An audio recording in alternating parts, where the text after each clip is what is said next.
It's the ultimate after-work experience that blends good food, great music, and even better company. Play games like Ludo, cards, Uno, and more.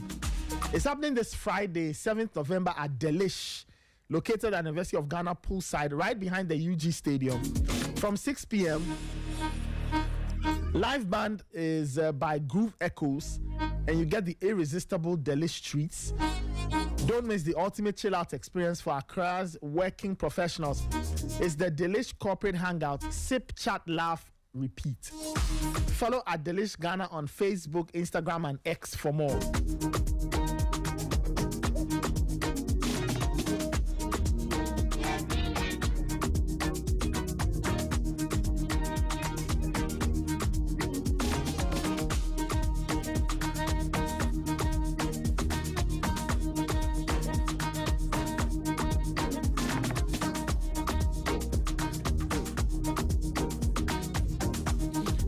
Let's get into the stories for the morning. Remember earlier, I was telling you about the probe into the African Games. Yes, we'll start off with that. You can send me your comment 054-257-1061. 054-257-1061.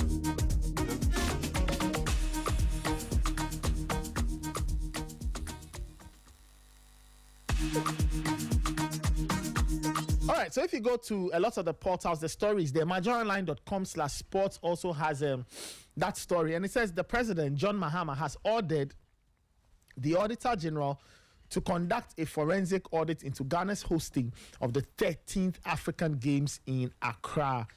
The statement, or a statement from the presidency published yesterday, November 4, said the president's directive followed the submission of a report from the NIB, which is the National Intelligence Bureau, and underscores government's commitment to accountability, transparency, and the prudent use of public funds.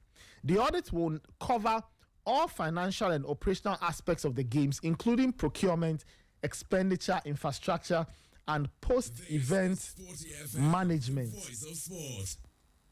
And post-event management. Specifically, the review will focus on procurement and contracting processes, and these will examine tender procedures, selection of contractors and suppliers, and compliance with the Public Procurement Act 663 as amended.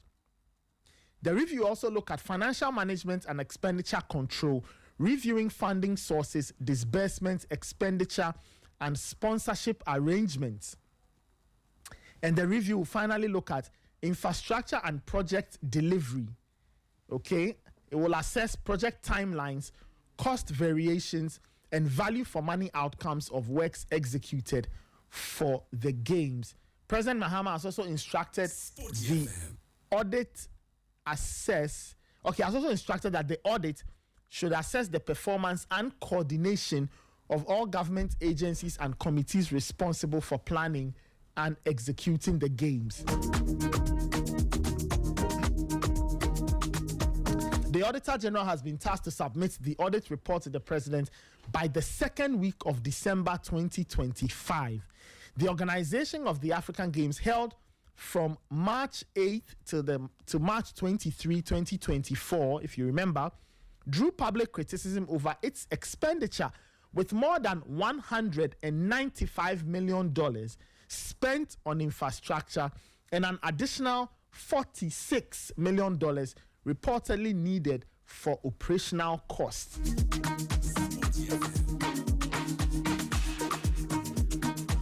So more than $195 million was spent on infrastructure, and an additional $46 million reportedly needed for operational costs. So for those who remember, the issues concerning rehabilitation of the facilities, how much was spent getting, for example, some of the halls at the University of Ghana ready for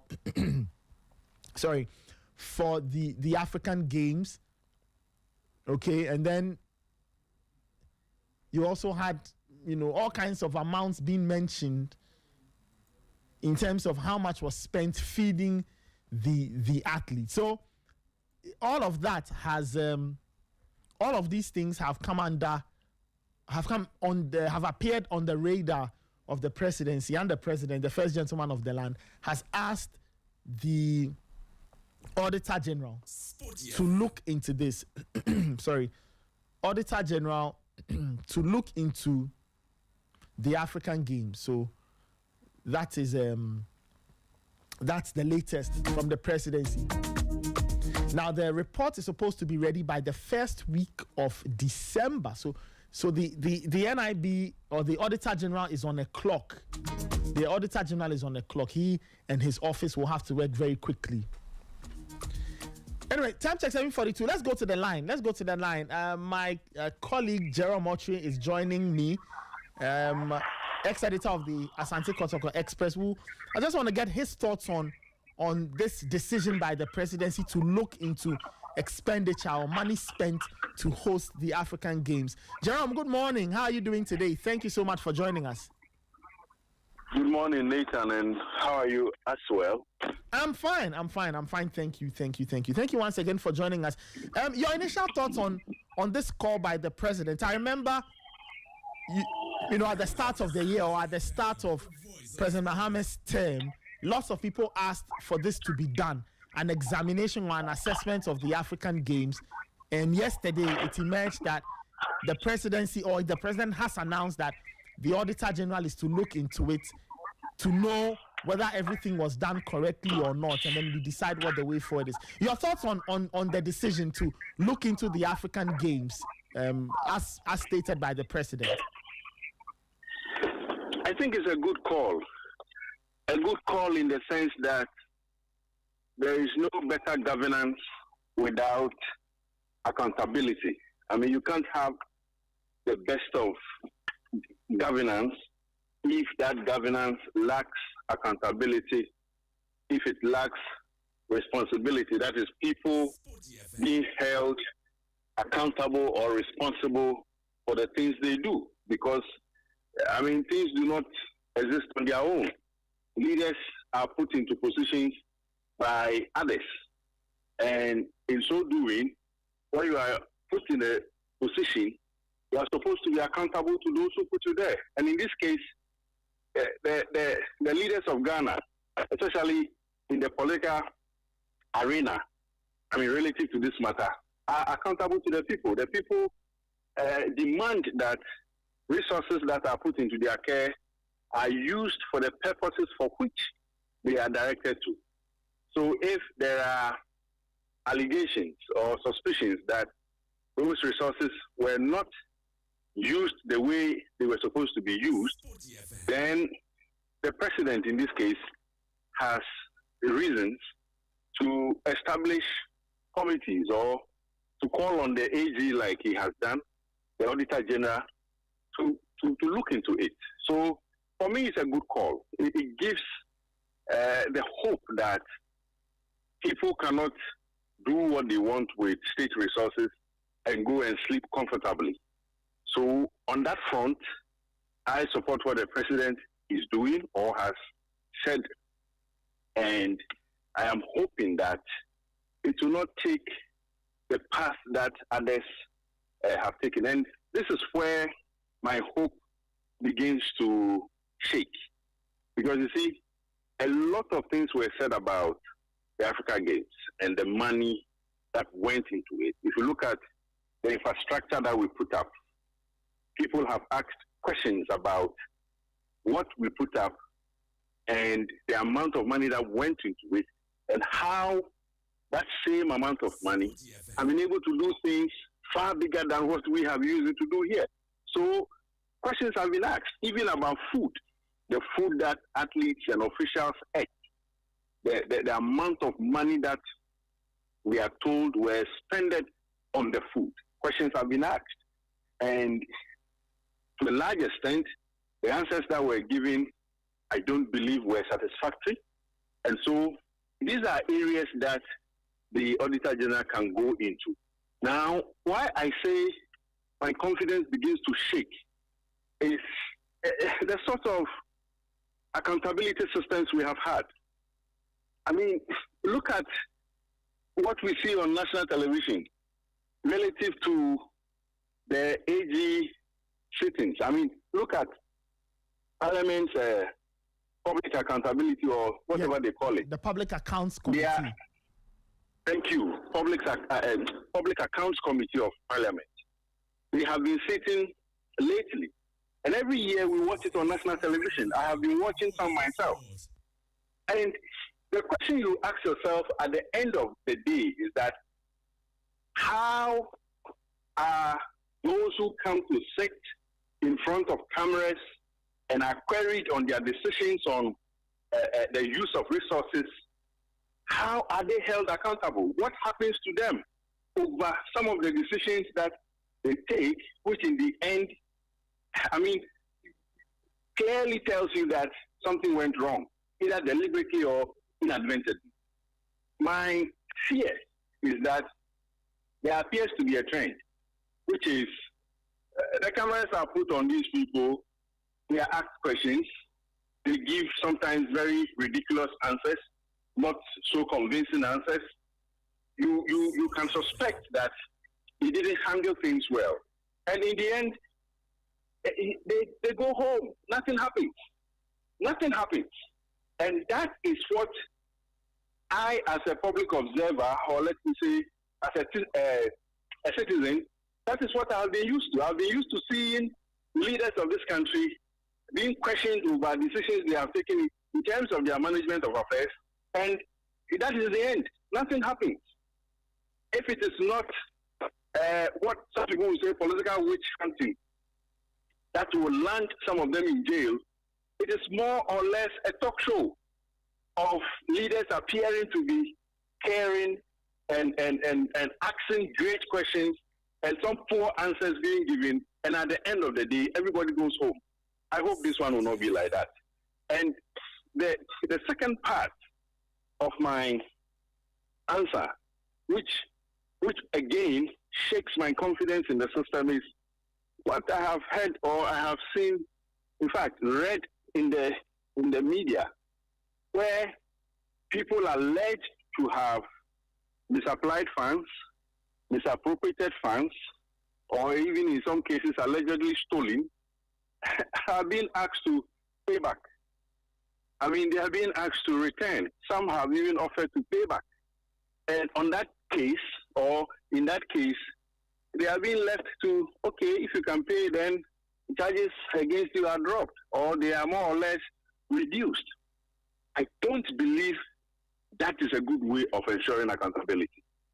And I hope that what the president is asking for, what he is saying should be done, will not end up like others have ended. Because you see, if the assumption or the impression is created that I can misapply state funds, I can misappropriate resources put under my care as a leader, and after some years, when I'm supposed to be properly investigated and put before the law courts and probably jailed, I can be asked to pay if I can, then it's a clear disincentive for proper governance. It's a disincentive because you can steal the money. You can steal state funds. And after some years, if you can pay, you pay and go back home and sleep. Unfortunately, it sends a good, it doesn't send a good signal. It doesn't send good signals because if the leader can misapply funds or will misapply funds and later on be asked to pay, what happens is that next time, whoever is watching will also be encouraged that, oh, after all, you can misuse the money and later on, if you can pay, you pay. So, while I commend what the president has asked for, I think it's a good step he has taken or he is taking, let us discourage this practice of asking people who are alleged to have misappropriated state funds to pay back. If that is the case, anybody in a state office can also take money, use it for whatever he wants to use it for, and sometime later, maybe when returns are good on the money, he will be asked to pay. I don't think that countries or societies that are well advanced in terms of proper governance systems, that is what they do. No. If that is what they do, we probably will not have the courage to even go to them and ask for loans. So it's a good step.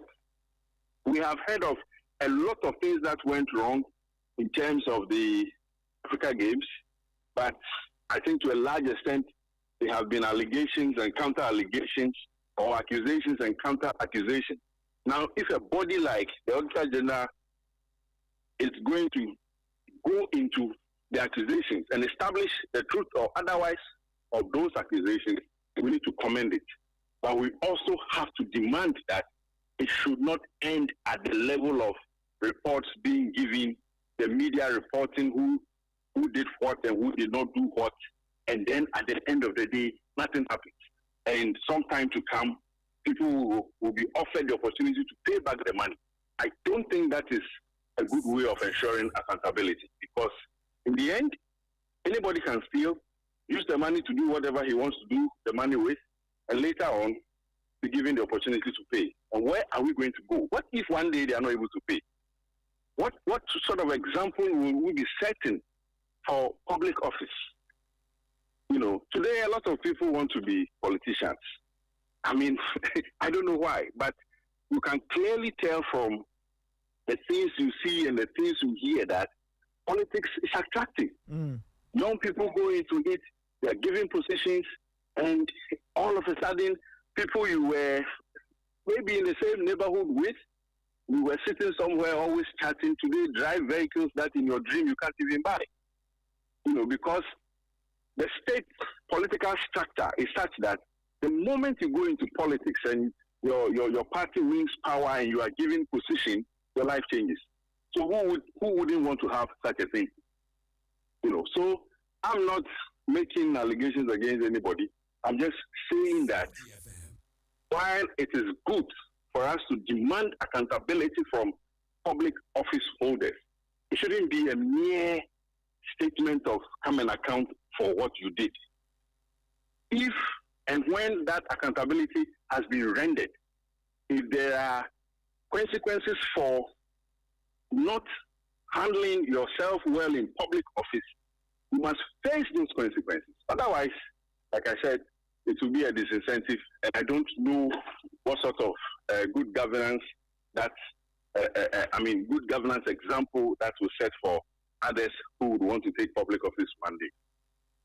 Just finally, Jerome, the president has given the AG up until the first week of December to submit a report and all of that. Do you think it's ample time, or, I mean, because the AG probably is skilled at what he does, I guess that time may be enough for him? Just your thoughts on the time frame of investigation. You see, we shouldn't underestimate the two officers. Okay. More especially that of the president. I don't think the president of the land, President Mahama, would just ask for investigations or would ask for a probe by the AG if he doesn't have some level of suspicion, deep suspicion that something wrong was done. That is one. And then two, if he hasn't, with his team, evaluated the work to be done and estimated that this can be done within a matter of weeks. I think that anybody who occupies the seat of the president in this country or of any country will have the requisite knowledge and experience to determine some of these things even before they happen. And that is why I suspect they have given what we may think is limited time. But in reality, given the sophistication they have, they may have estimated that this amount of time given to the Auditor General is enough to establish whatever they are looking for. And like you rightly pointed out, the AG is also very experienced in these things. They can tell. And in some cases, you only need to establish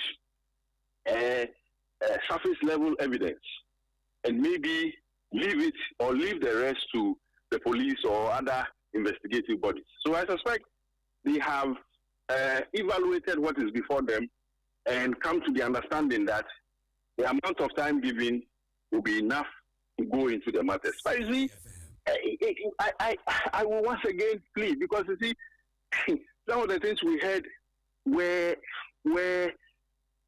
so outrageous.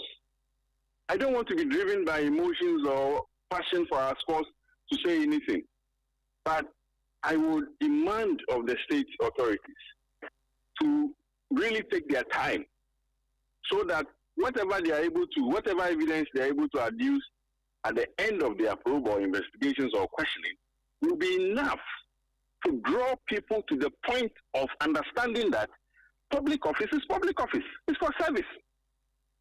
Service to the people. Otherwise, you have no business being there. You know, some of the things you read in the newspapers make you wonder whether, excuse me to say, it is human beings that are running these public offices. You know, so let us give them the benefit of the doubt. It might be wild allegations we have heard. It might be something that will take a lot of time to investigate. But let's have confidence in the bodies that are in charge, and let's wait and see what work they will do. I will, however, expect that whatever they are able to establish, it shouldn't be mere talk. Because, Nathan, it breaks my heart when I see, for instance, the Attorney General say that people have offered to pay, so we should, that should be the end. How? I mean, how does it happen that people you say have misappropriated funds go and use the money to do whatever they do or they want to do with, then later they come back, we will pay. And that is the end. Is it a crime movie we are watching, or is real management of a country? You know, so we will trust them. We will have faith and confidence in whatever they want to do. But in the end, we want to see action and not the sort of soap opera we have been watching on TV lately. Well, that's the expectation of everybody. Jerome, thank you so much for your time. Thank you for your comments. We'll speak again soon. Have a good day. Yeah, same to you. Thank you. Thank you so much. Colleague journalist Jerome Motri and former editor of the Asante Kotoko Express sharing his thoughts on the president's decision to probe and investigate everything surrounding the African Games, especially the expenditure part, to see whether or not there were irregularities and to see whether or not everything was done well. Of course, this follows the announcement that came from the presidency yesterday that John Mahama had ordered the Auditor General to conduct a forensic audit into Ghana's hosting of the 13th African Games. You can also send me your comments, 054-257-1061, 054-257-1061. You can send me a comment on this. I don't know if you have a comment on this, 054-257-1061. You can send a WhatsApp message. I'll be opening the phone lines a little later.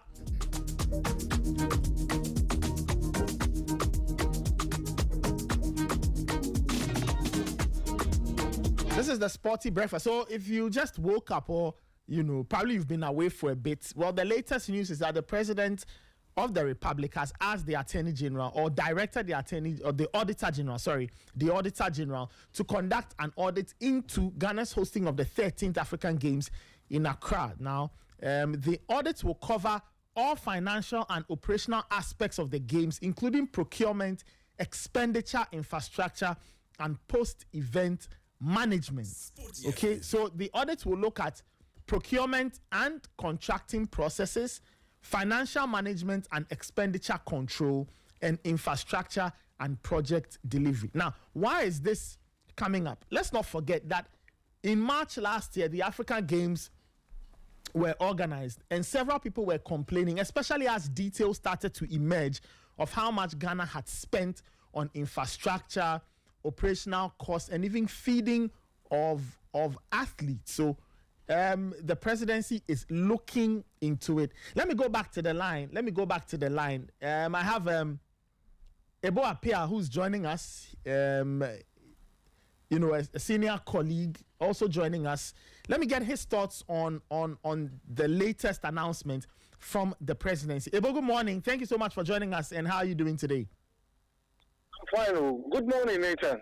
And good morning to the entire team. I think it's obvious TFM is doing a very wonderful project, and we are all proud to be associated with. Thank you so much, Ebo, for the kind words. Your thoughts on this? You were telling me that you had a few thoughts. The presidency has asked, or the president has asked the AG, the Attorney General, to look into the African Games that we hosted last year as a country. They want to check if everything was done correctly, especially on the financial and operational side. What thoughts do you have on this announcement given out by the presidency yesterday? A big relief for me, because I'm into sports and sports management. Most of the investigations, this is what was very important to me and dear to me. Nathan, they just don't have to look into it. They don't have to look deeply into it. Beyond the money spent, value for money. And when you are a manager of a project or even a father in a house, whatever amount of money you have, your family and your children expect you to put it to prudent use. So it's just not a matter of spending the money. Now, let me give you an analysis. You are a young father, all of us are young fathers. Imagine that an amount of money you give to your son to cater for his education from, let's say, a trust fund you have for the child. And so he's beyond 18, so he says he can access it. And the child decides that that amount of money that Nathan has saved all these years for him, go to uni, do his masters, and start life with this. The guy goes to a club and spends all in one night. That's how you can equate this expenditure he made. And now let me give you the breakdown. You remember in 2018, EcoBank built one of the most glamorous buildings in this country in terms of their head office. Okay. Because you know how much it costs. The entire building with the furnishing inside, with the computers inside, with everything inside. $60 million.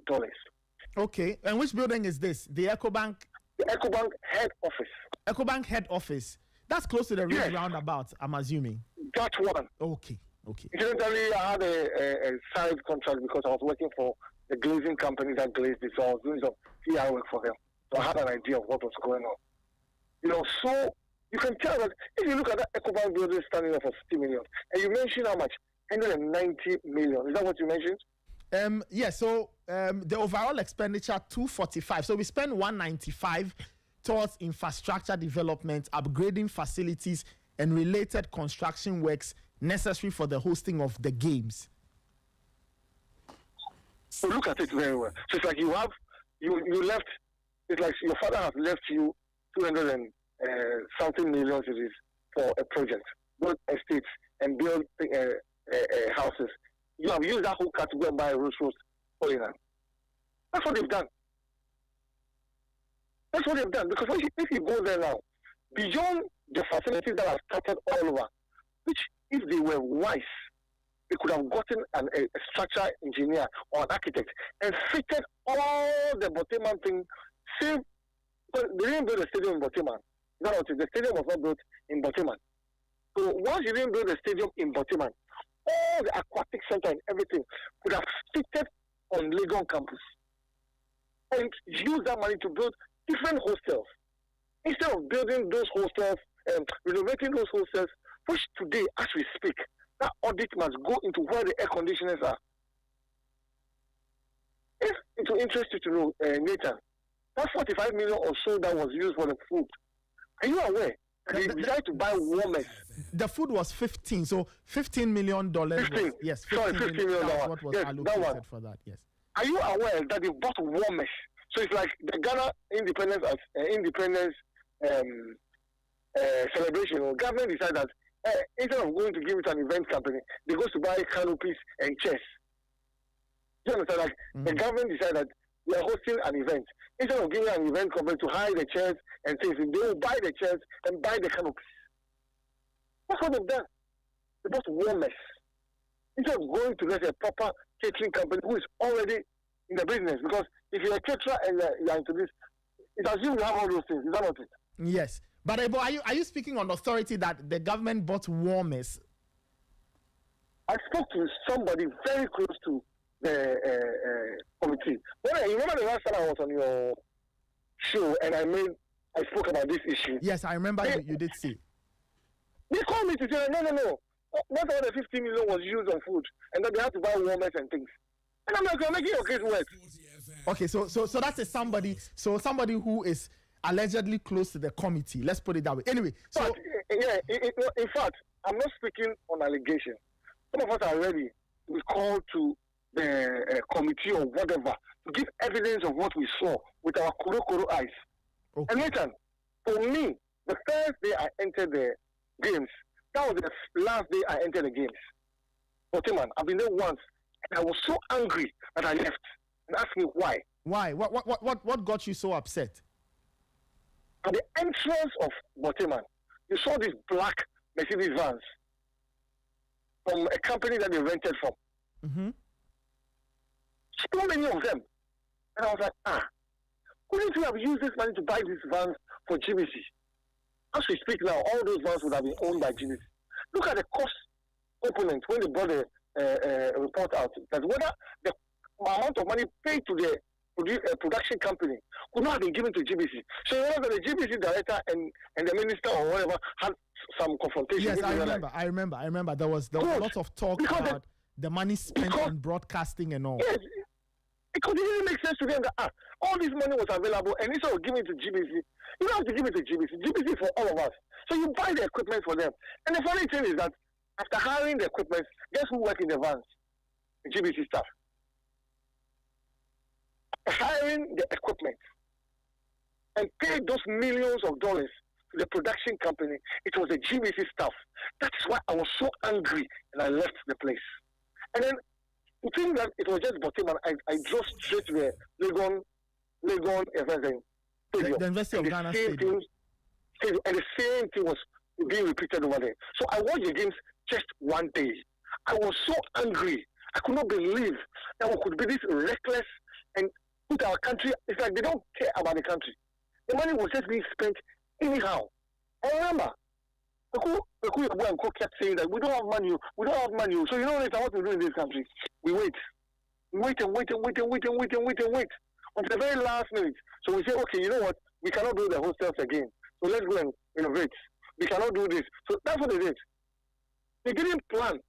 So you can't just hold people accountable for money spent. Otherwise, it will be like your child, who you give him the money and just want to spend it and brought you the receipt.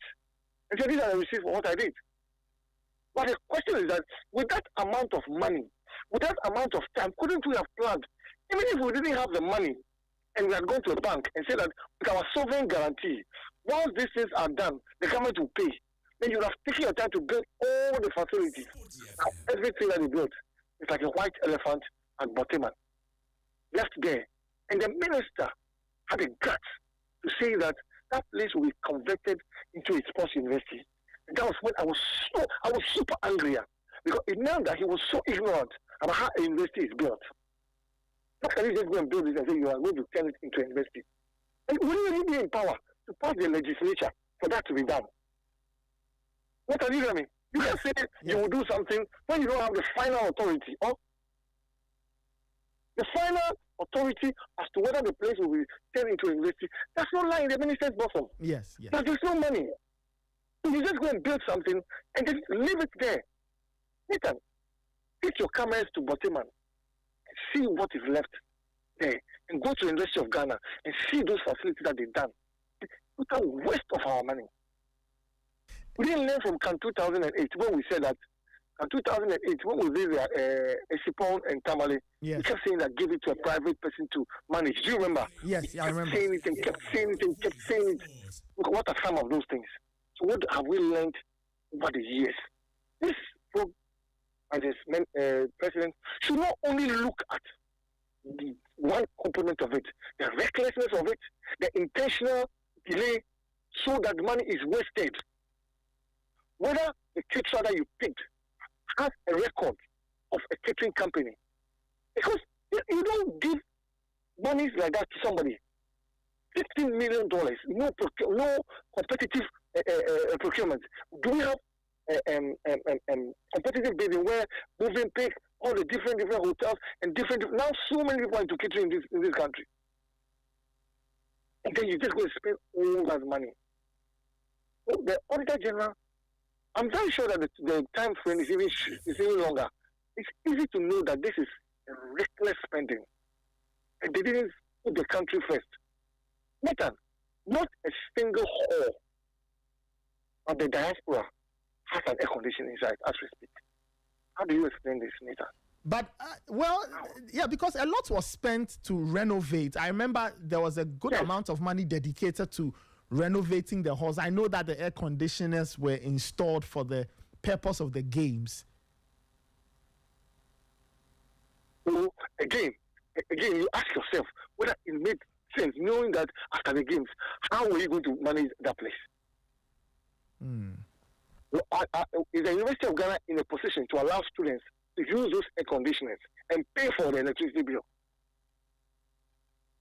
Or you don't have what we think of legacy projects, where you build a project and you are intentional about it.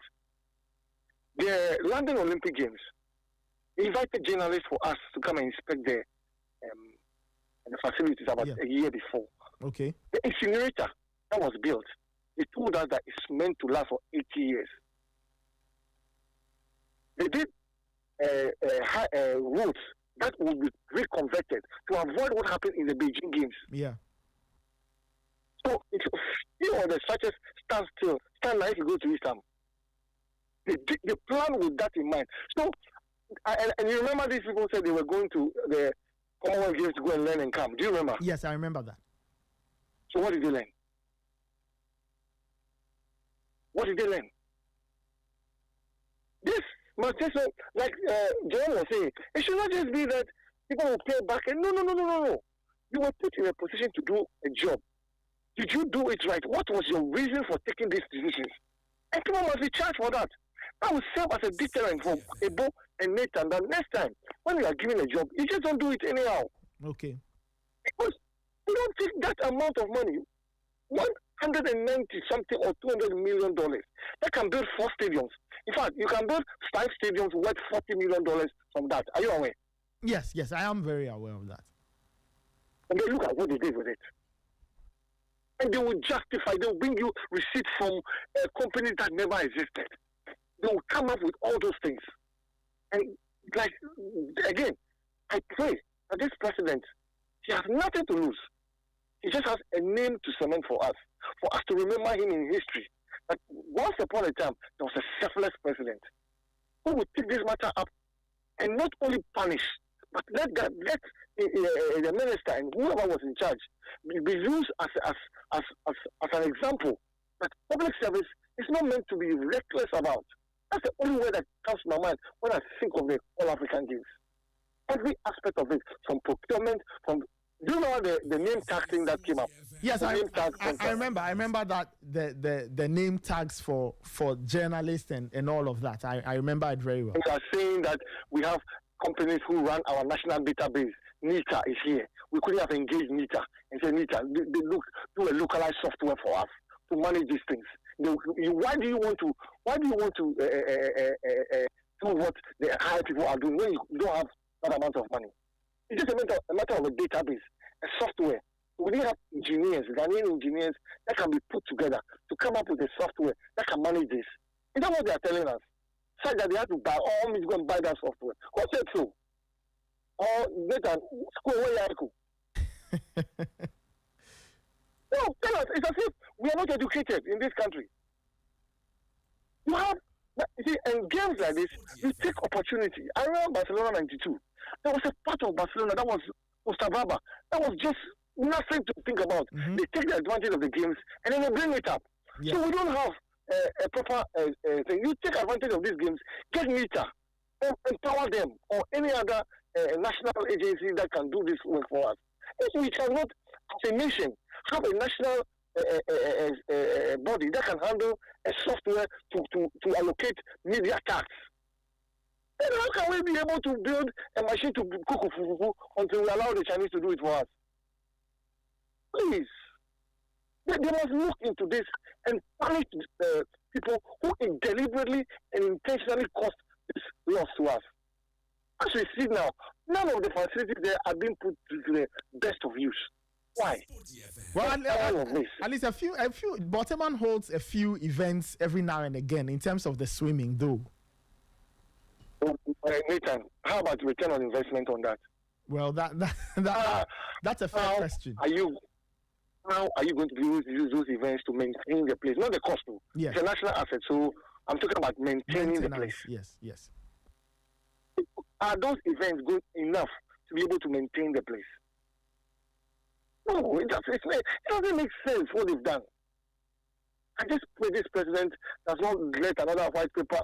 You know this white paper thing we did with Jamaica? Yes. It's really broken some of us because all the effort we put in, what came out of it? Nothing. God, may God empower this president to see through this particular one. I will personally be grateful to him if he is able to hold people account on this subject matter. It means a lot to us. Look at the last match at the sports stadium. Mm-hmm. Which of these two political parties can make us happy like that? They can't. Yeah. The joy of the nation, these things, music, entertainment, and sports, bring us together. But when you are dancing, you care who is standing by you. No. Or when you are shouting at the stadium, you care who stands by you. And then you put people in authority. Instead of doing something for themselves and let the nation enrich them, they enrich themselves and impoverish us. I think that the Auditor General's time is even too long. But I think this is a simple and straightforward matter. It's been so many times that the games were done. Bring your papers. Show us how did you arrive at this conclusion? Because if you know that you are going to build, let's say, a facility, and you know it takes this how long, why did you wait till this very long now? So the government didn't have money. It was not enough to go to a bank and give a sovereign guarantee, and that Ghana government commits to pay this money after this long. Nation, it's not possible to do that. The facility is for the nation. We couldn't have gotten somebody to give us that money. Let's build it. And waited. Then last minute, certificate of agency, give it to Nathan. Then Nathan does it. That's what happened. That is exactly what happened. Otherwise, you and I would have had all these reports and expenses and justified it without even the president going into it. And there's a lot of videos and evidence of people saying that what you are doing is not correct. What you are doing is not prudent, and they didn't listen. Well, we'll see how it goes. Ebo, thank you so much for your thoughts and for your comments. We'll keep an eye on this. Now that the president has announced it, we'll all see where it goes from here. Ebo, thank you so much. Enjoy your day, and thanks for your time. You're welcome, Nathan. All right, thank you so much. That was colleague journalist Ebo Apia also expressing his thoughts on the decision by the president to task the Attorney General to look into expenditure concerning the 13th African Games. You can send in your comments as well. 054-257-1061. 054-257-1061. Time check is 8:20. I guess, okay, let's open the phone lines, right? After this, we'll talk about the Champions League and we'll touch on a few other things. I promised telling you about South Africa, right? So I will tell you about the South African explanation. But the phone lines are open. You can give us a call, 054-257-1061,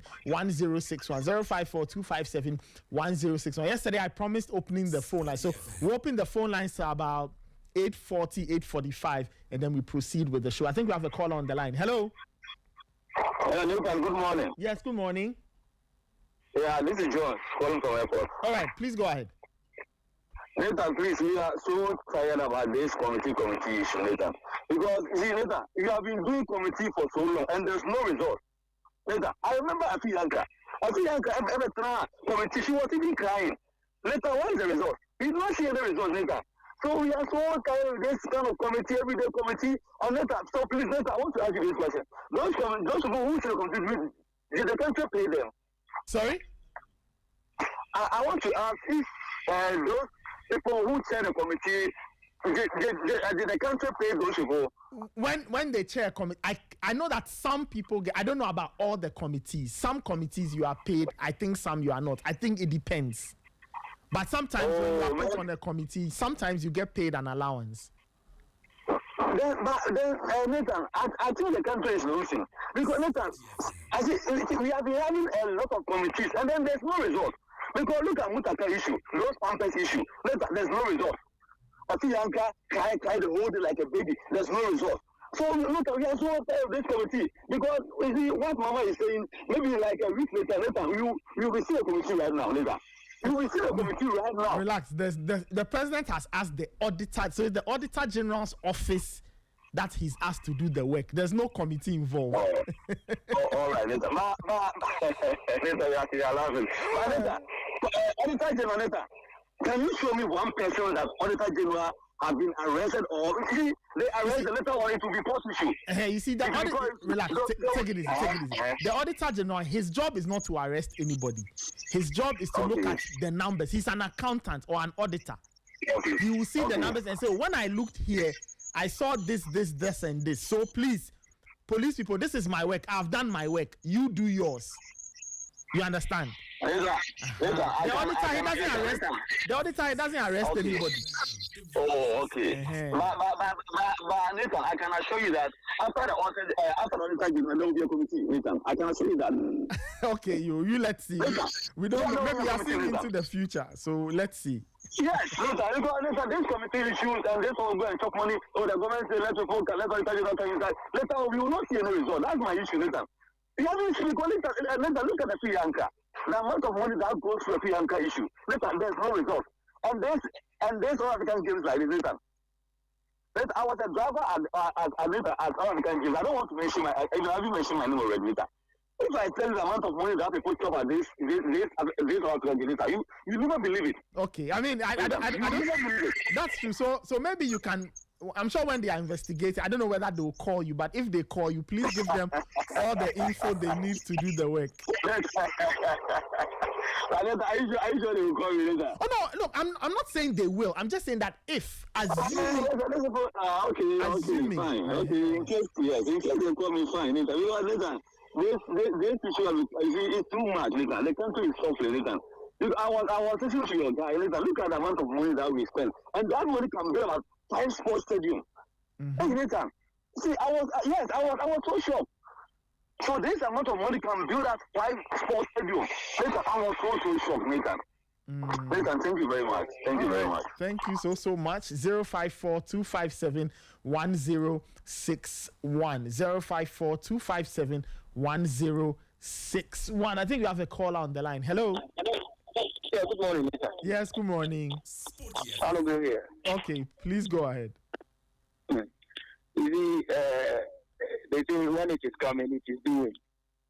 You see, this committee and investigation thing, politicians, they are just satisfying their campaign promises. That's all. But if truly they really, really wanted to do something, trust me, we would have loved it so much. Because there has been precedent here and there. As the World Cup. The Jamaica committee. One minister came to cry at the end of the day. What happened? Nothing. Look at this all African games. The money these people. Me, I'm not going to mention party names, but there are individuals who were put in place to work. How they have spent money, and they are walking around free, thinking that everything is just like that. So if the man is asking for forensic audit into whatever expenditure that went on there, we would have loved it. But to what extent?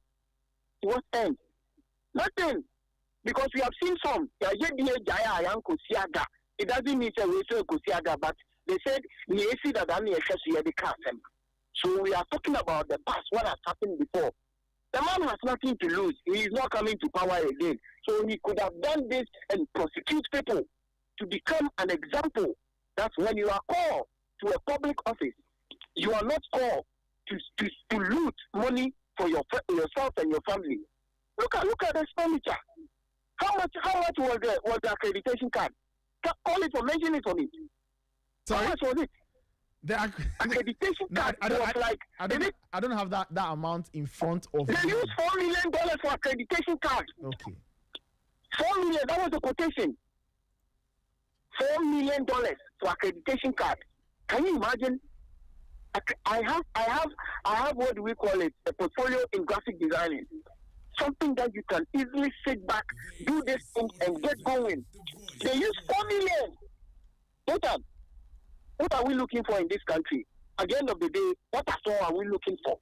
What are we using the money for? And are we the only people who have to eat, drink, or live luxuriously? I won't go out with your friends and colleagues. Won't you die? You die one day.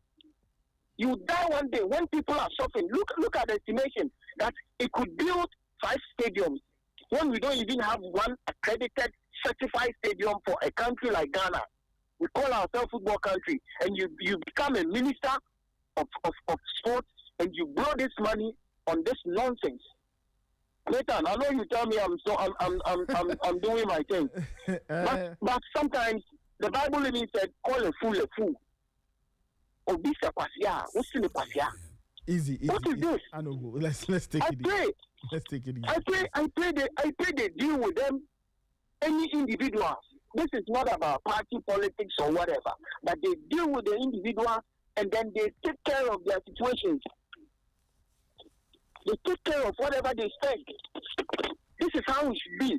Not that we are setting up a committee and then they will do this thing and then the committee will also sit down taking DM and all those expenses. I don't know why we are all mentioning a committee. I think this is quite clear. The president has asked the Auditor General to look into it. I don't know why we are mentioning. Nathan, the Auditor General will come up with a committee. Trust me. You hear this? See, let me show you. The Auditor General rarely does committees because that is their work. That is their bread and butter, doing audits. I know. So we cannot preempt. You see, but we cannot preempt the Auditor General. This is not a committee of inquiry. Okay. No. Okay. Saying that you an audit. I hear you. All we are looking for is action after the report comes out. Well, because we have a lot of white papers in this country that has become dusty and nothing is happening on it. Okay. That's all. We need results. People need to be prosecuted for this. On this All African Games, it was too much. So much. At a point in time, we couldn't have money to complete to do this thing. But the president maneuver, he didn't have a bad intention to do this thing to let people feel happy, to create jobs, to keep the Ghana name updated like that. But you people that he puts you in place to handle things, you create loot and share like this, and you think it's fair. But Mahama will be and chairman for and tomorrow. Posterity will judge himself before you die. Thank you, my guy. Good morning to Ghanaians. All right. Thank you. 829. Okay, so concerning the accreditation, so the chairman of Parliament Select Committee for Youth, Sports and Tourism, Kobna Mensah Woyome, this was in 2024. So this was before the last parliament got dissolved. He alleged that $4.5 million was spent on the media accreditation. Now, according to what he told Joy Sports, quote, the accreditation process and the tax given, we did not see any of those. But do you know how much we spent? As we are told, it was $4.5 million for that. So what actually went into it? So I've written to Atos for answers, end quote. Hello, caller, just give me a second. So those are the words of Honorable Kobna Woyome. He was the chairman of Parliament Select Committee for Youth, Sports and Tourism. And he said this in 2024, in August 2024. So those are the words of Honorable Kobna Woyome. Let me take this caller. Hello. Hey, Kumu, Kumu.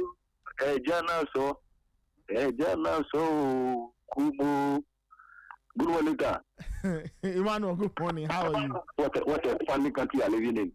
Why? What is happening? When I say this country, I know serious. You say I'm being harsh. What is the matter this morning? Yeah, I say what is the matter? Yeah, I say what is the matter, Nathan? Yes. Nathan, Kenke kwa. We enko si Okay. Kwa. See, they bring all this stuff 4 years ago. If the blue people come, they come and retract all these people from court. They will make it a useless case. Hey, Nathan, we've seen this thing before. See, people go and check into this. Go and look into this. See, former presidents are being prosecuted outside there. In Ghana here, we are not serious. You go and take a loan, and we'll come and use it bazaar, and we'll go again. Nathan, what is our aim? I don't understand what is wrong with the leaders of Ghana.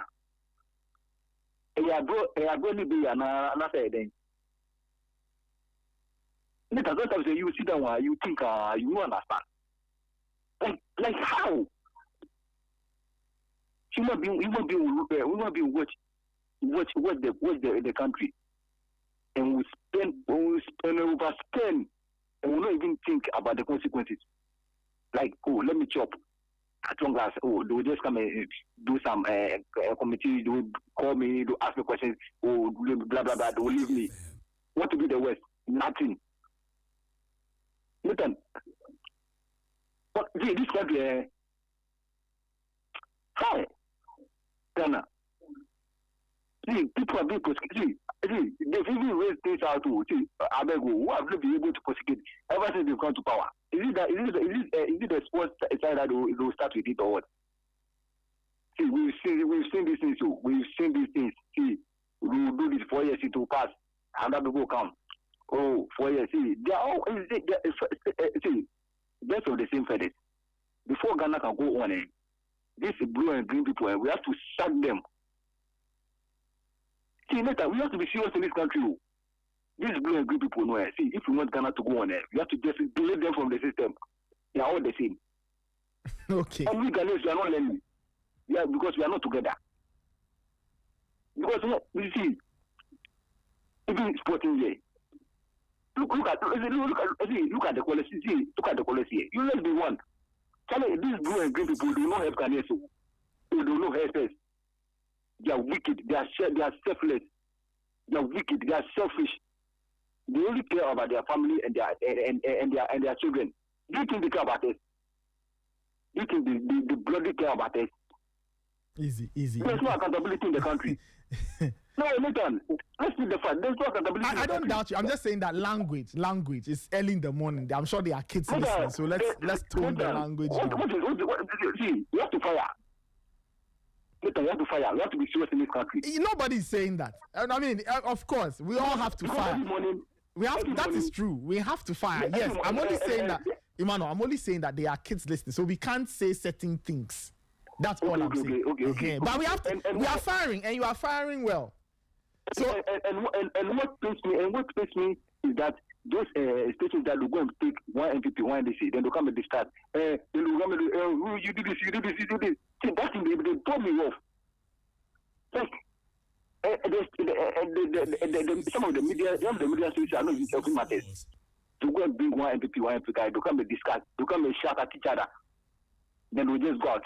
They are not even helping matters, Nathan. Okay, so Emmanuel, so you don't believe in this? Oh, no, I don't believe. That's the better come out of it. We are in Ghana, you're Nathan. You come and give me my stool. Okay, no problem. That's the thing. Nobody go to you. Nobody go skip it. See, this thing, they will just go and look into it. Nothing better come out of it. Nothing. Okay. See, that will come out. Like, you know the people who are spending money and they are working Ghana free. Nathan, like our children, they don't to be our children. The president says you go and look into this. Then to 10 topic. We do for how do you call it? The former finance minister. No, why? The guy not come here too. The guy not come here. Charlie, this country, Charlie, make the country, make them give you an share, make you pass on away. What is it? Okay. Sometimes I look at Ghana. Okay. Charlie, and it's only one corner. It's only a set of people who are spending and this country belongs to all of us. And it's a certain people who are enjoying the resources of the country. Okay. And this country belongs to all of us. But it's a certain people who are feeding and milking everything in the country. Okay. It doesn't make sense to me. Emmanuel, let me take other callers. I see you are quite. Charlie, passion to this. Have a good morning. Have a good morning. All right, Emmanuel, thank you so much for your call. 8:36. Let's take a couple more calls, and then we do some messages, and then we proceed. We'll talk about the Champions League. Last night was a very interesting night in terms of the Champions League. Bayern Munich are 16/16 now. PSG suffered their first loss of the season in terms of the Champions League. Let me take this caller. Hello. Good morning. Yes, good morning. Yeah, this is Lamin. This is Lamin calling from. Okay. Please go ahead. You see, I'm one of the people that I'm happy that this issue has popped up again. You see, I remember during that time, a lot of us were complaining about the figures in it. And you see, how people were defending these figures. And how can you tell me you spend close to $45 million on buying Wi-Fi? Feeding athletes for $40 million or so. And this doesn't make sense. And even think at some of the North Africans that came. They even came with their own food standards. Okay. So you cannot be spend those amounts and this is right, and nobody should talk about it. This is those things that they I don't understand them. So in the past, if nothing has happened before, that means we should stop. Some of us we play the chop us every day, but we still play it. I don't think I enjoy. So you can't tell me that because in the past this things have happened, it's not the result. So they should not look into it. No matter what they should look into it, whether it's like it will the debate map and something not come out of it. We should look into it. So that you know that there was an effort and this and that and that. So I don't see why people should be saying we should not Ghana. You see, we need to look into it. Because these issues are very serious. So how can you spend this kind of amount? I've been to Eugene Stadium for several times to watch games and things. Yeah. The last time I was there was the FA Cup match. So look at the stadium. Look at the money that they spend in innovating that stadium. Mm-hmm. Look at the stadium now. I will sometimes you go there, the city every time, somehow some broken seat and things. Not to even go and make yourself these steps, is a problem. And you see, and this amount are spending to it, and some people are working freely. I agree with what this said in the morning. You can't just say, why we discuss this, they just come and pay. This is going to be, something needs to be done about that. Go look at other countries. Then constitution for things that they've done wrong. By year, when it happens now, they just come and pay. I beg the president, it's just say, we discuss the trial. They need to even do something more than that. Because you can't spend it. The former minister, asked for him there, only seen that sometimes and the bomb pass. Because that man, if you see some of the things that he said during that time, if you hear some of the things that he said during that time, you see,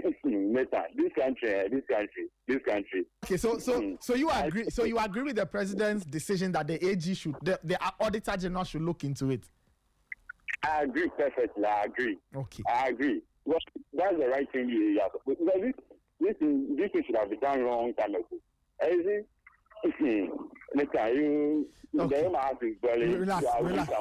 Relax. I beg you, take it easy. All right, 8:39. Let's take one more call, and then I'll go to Michael Asai-Bredu. Maybe he has a thing or two to say, and then we can talk about the Champions League. Hello. Yeah, Nathan. Yes. This is Anobil again. Yes. Forgive me. Anobil. You see, sometimes we, the listeners and the callers, we should listen clearly. Nobody said they shouldn't look into it. Yes. We said in the past, nothing had been done. So we hope it's the consequence. Something happened this time around. So for you want a consequence? Past, yes, because in the past, they look into it and nothing happened. True. We never said, so we said we are happy if there could be prosecution. If people could go to jail, it shouldn't be like this one there, we should leave him, and someone else should come. No. We said we don't want the previous situation to happen again. That they will look into it, spend other money, and nothing will happen. Okay, this is so annoying and so painful that if nothing comes out of this, trust me, we will be so disappointed. Let's forget about our colors. The other guy said we should forget this blue and green people. Yes, we should throw the green and people away. What is this green and blue? Green and blue. And they are killing the country. This one will come and do cockroach the door, and 4 years, 8 years, they will go. The other one will come. They will also go. And we are still marking time. You spend all this to meet the previous sports minister. Sorry, he's the worst of. He can't even read. He can't even read. No. The man cannot even speak English. Honorable, it's sorry. The man cannot even speak English. Honorable, that's unfair. We may have our issues with the sports minister, but we cannot get into those realms of saying that. No. You see, honorable. But again, it's not. We can't say he can't. How the man attended university. I know in Ghana and then the UK, and we can't say he can't read. Honorable, that's a little unfair. We are upset. I agree, but we can't do that. Honorable. So you wrap up, and let's go because we have a show to do. So yes, I know you have a show. This is all part of the show. I know. Have other things to do. Yes, finish up, please. When he's addressing programs, listen to him. Honorable. Honorable. Again. I know some other people will be angry, but I'm more angrier than them. Take it easy. Honorable, take it. I know you are upset. But we also cannot go into things we can't claim and personalizing matters.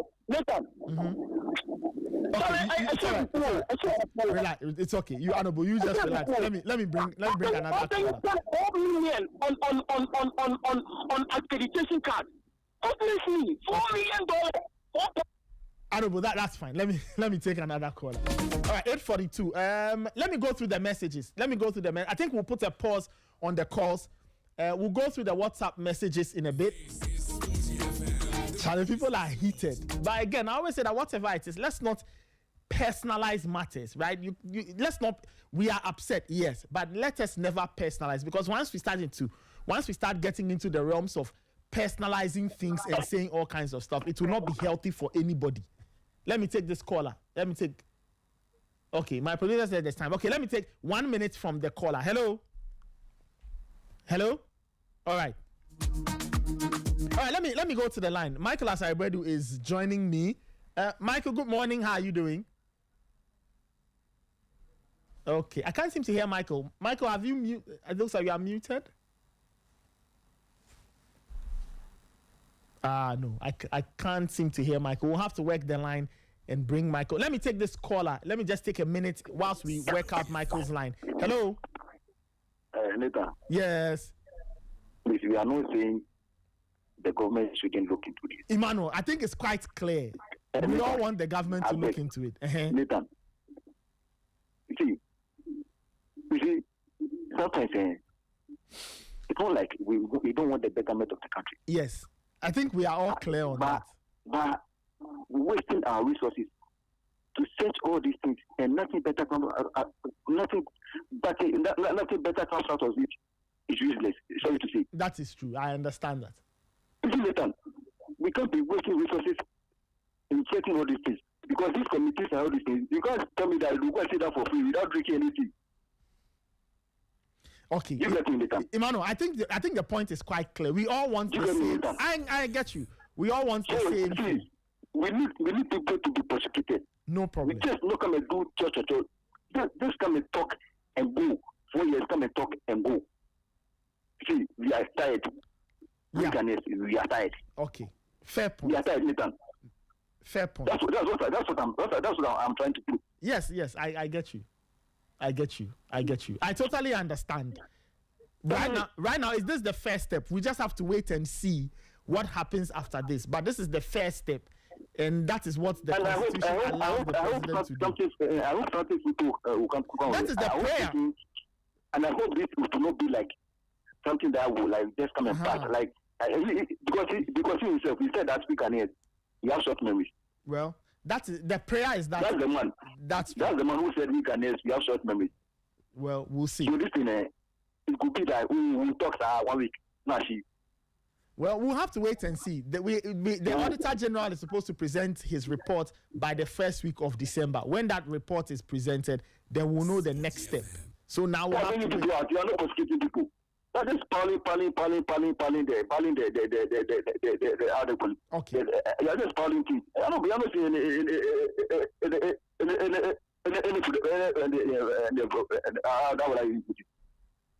we are tired of listening to you. Okay. We are tired.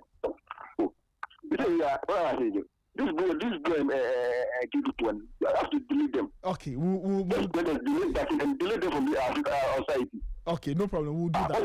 We'll do that. we'll do that. Emmanuel. Yes, you was. Yeah, okay. Yes, you was. All right. Thank you for your call. All right, 8:46. Let me go through some of the WhatsApp messages if we have, and then we'll bring Michael on the line. We have to talk about the Champions League. Last night was a very good night in the UEFA Champions League. For some teams, Liverpool, Bayern Munich, and a few of the other teams. Atletico Madrid also got themselves a very, very, very good result from their game at home against Union Saint-Gilloise. They played at the Wanda Metropolitano, and it was a good night, especially in the UEFA Champions League. So, running through the full results, Napoli and Frankfurt drew goalless. Slavia Prague lost at home to Arsenal. Arsenal won 3-0. Atletico Madrid, they beat Royal Union Saint-Gilloise by 3-1. Bodo Glimt were beaten at home by Monaco. Monaco's first win, I believe, in the group stage. Juventus and Sporting drew 1-1.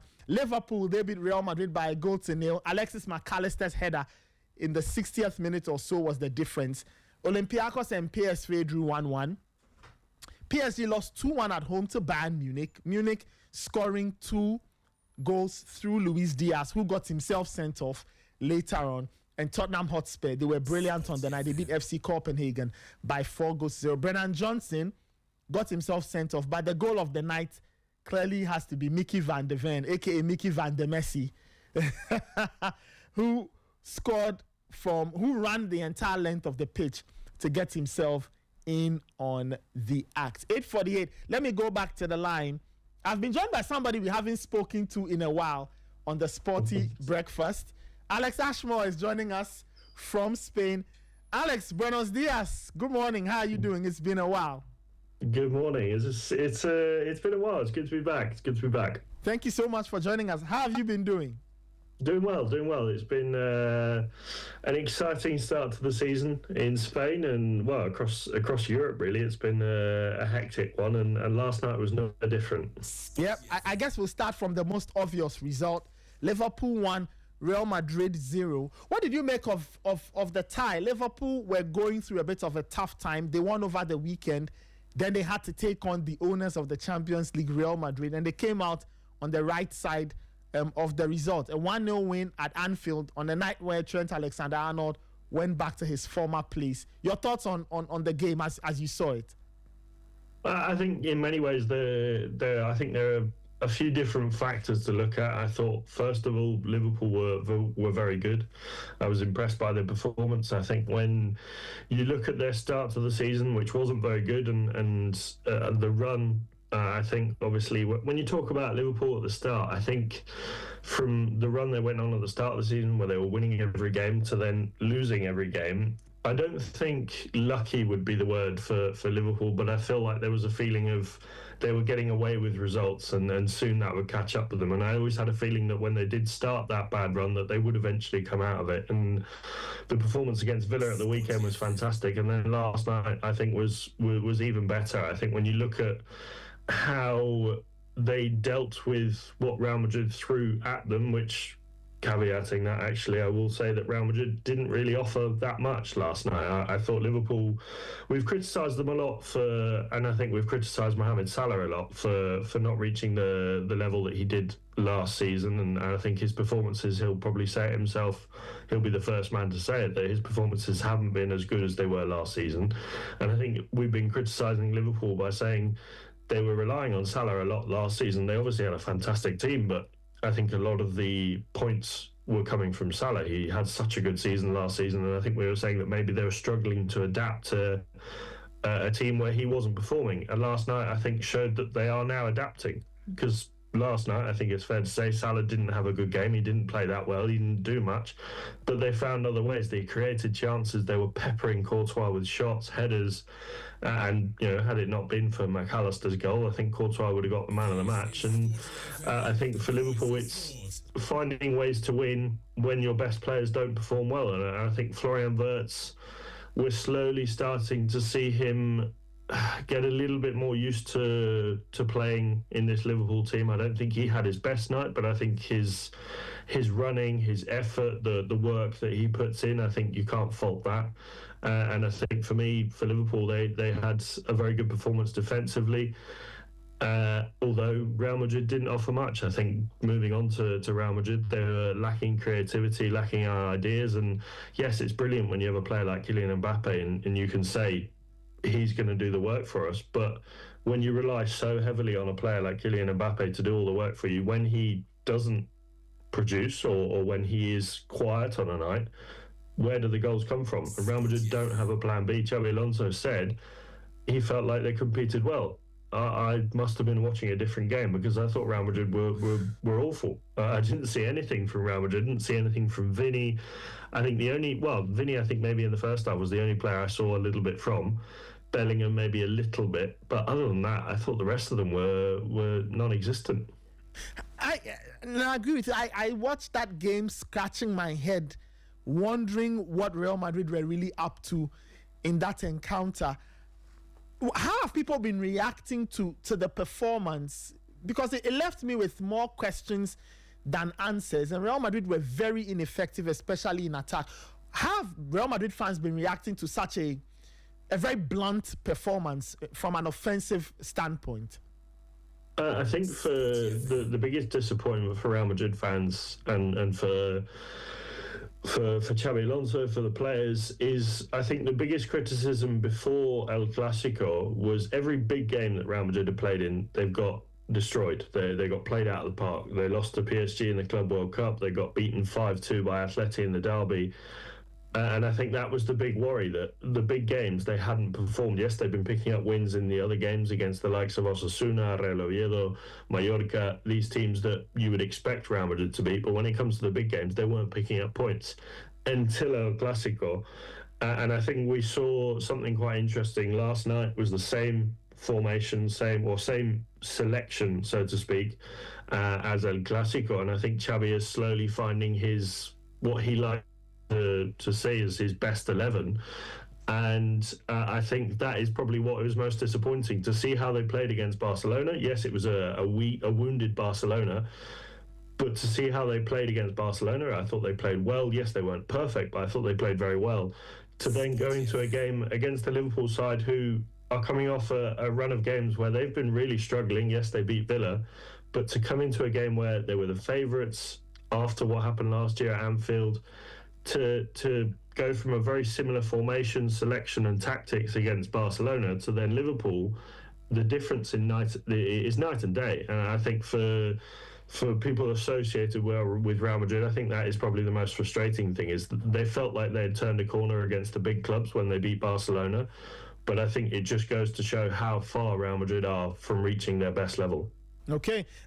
Michael Asaribedu is back on the line. Michael, let's see if I can hear you. Hi. Hi. Wonderful. I can hear you now. Do you also share the sentiment around the table that Real Madrid were very ineffective last night? And I kept wondering what it is they were doing on the pitch against Liverpool. Did you see anything positive from what they did last night? Well, I think one scene that clearly points towards that was when Xabi Alonso could not just hold it in. He had to vent his frustration. I think there was an incident. He was expecting it to go the favor of Real Madrid. It didn't. And he vented his fury at the fourth official. Eventually, the referee had to walk to him and then issue a yellow card just to caution him for that act.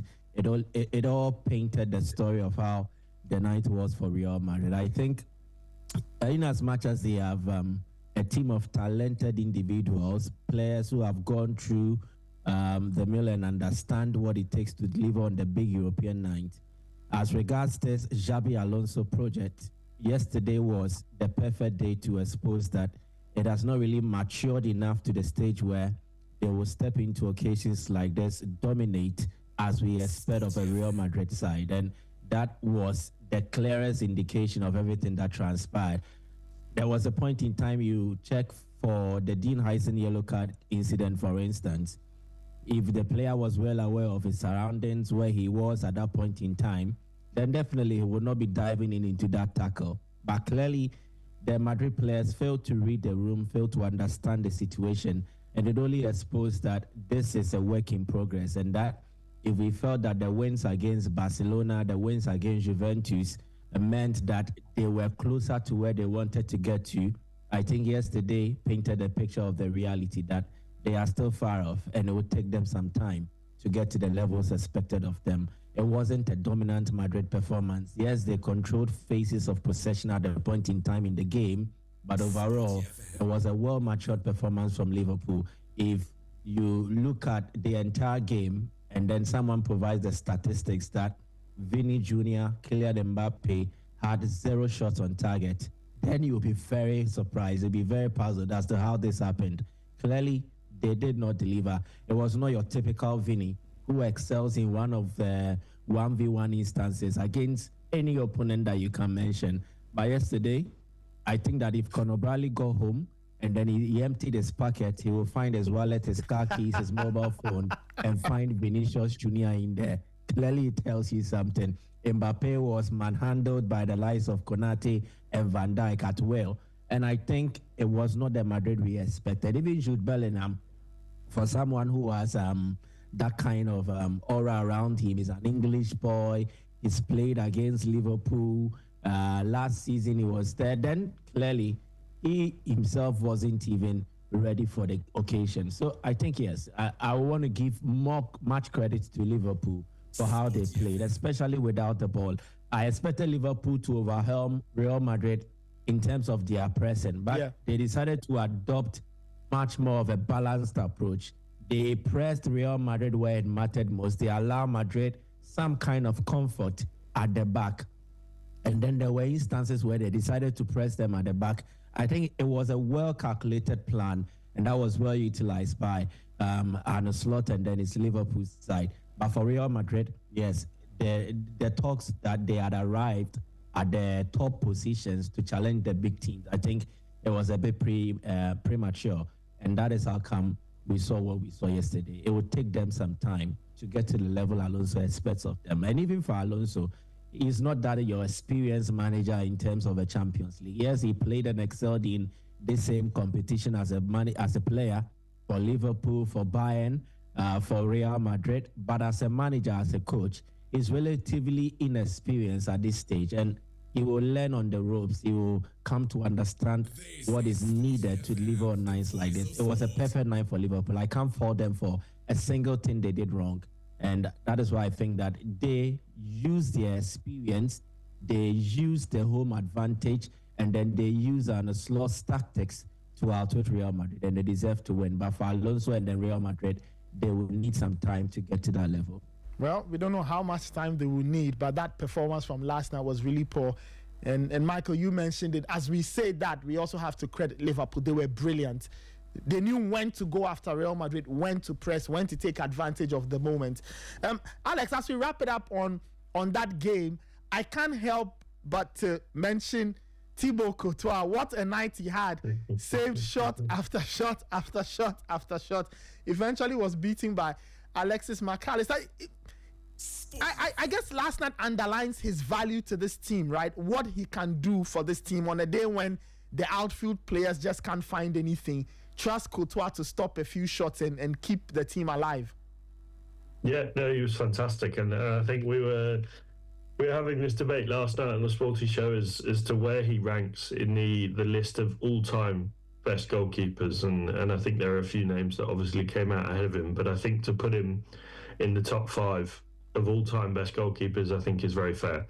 And last night, I think he was one of his best games in a while, and one of his best games since that final against Liverpool, where he made, I think, 13 saves or however many it was. And he was joking, I think, after the game with one of the reporters that he had a little bit of banter between some of the Liverpool players because they were laughing at him, thinking, surely this guy can't keep saving these. And obviously at some point he didn't. He let one in. I can't blame him for the goal. I think it was more at the fault of the defence for not marking McAllister, but he is such a good goalkeeper. I mean, his prowess in the air, his shot stopping, you think just when it's impossible for a goalkeeper to save it, he gets a leg on it, he gets a body part on it. It's just somehow he pulls it out of nowhere, and his reactions for someone his height. I mean, he's 6'7", 6'8". He's a massive guy. To have the reactions and the speed that he has, it's just unbelievable. And I think in our lifetime, I think we've seen very few goalkeepers like it. And I think he obviously has been such a good goalkeeper for Real Madrid for so many years since he joined 7 years ago now, that I think he's very close to reaching the level of a Iker Casillas in that sense of legendary status at the club. Because I mean, last night, other than the result, I think Thibaut Courtois was fantastic. Let's stay with the other half of Madrid. Atletico got themselves a win against Union Saint-Gilloise at the Wanda. Alex, your thoughts on this? Atletico have had a very interesting season. At the start of the season, they couldn't lock a win down, and then they beat Real Madrid, and all of a sudden, the wins have started coming here and there. Last night, they added one more to the win column. They won 3-1 against the Belgian side. Yeah, I thought it was a good performance. I thought it was... I think most people were expecting Atleti to win. I think if they didn't, it would have been a big surprise. And I think, obviously, Union Saint-Gilloise were coming here with a reputation of being able to pull off upsets, so to speak. If you look back to their game against PSV, and I think for Atleti, it was a case of getting the job done, and obviously they had to rely on Julian to get the night started. But for me, my big takeaway from last night, I still don't understand what Diego Simeone is trying to do with his team. I don't understand the insistence that he has on playing Koke, who ideally should be playing the sort of role that Modric was playing for Real Madrid last season. To play him alongside Pablo Barrios, two very capable players, but leaving a player like Thiago Almada on the bench and a player like Raspadori on the bench, who you've seen so much creativity from them that you would think surely you've seen enough to put them on the pitch. And every time at the weekend against Sevilla, when Thiago Almada came on, they scored. Wonder why. Him and Alex Baena, they are the creativity in that team. And for me as well, I think Ruggeri as well, the left back, he doesn't get the game time. And then Atleti are playing David Hanko at left back in some games, like they did against Arsenal and in other games in the league.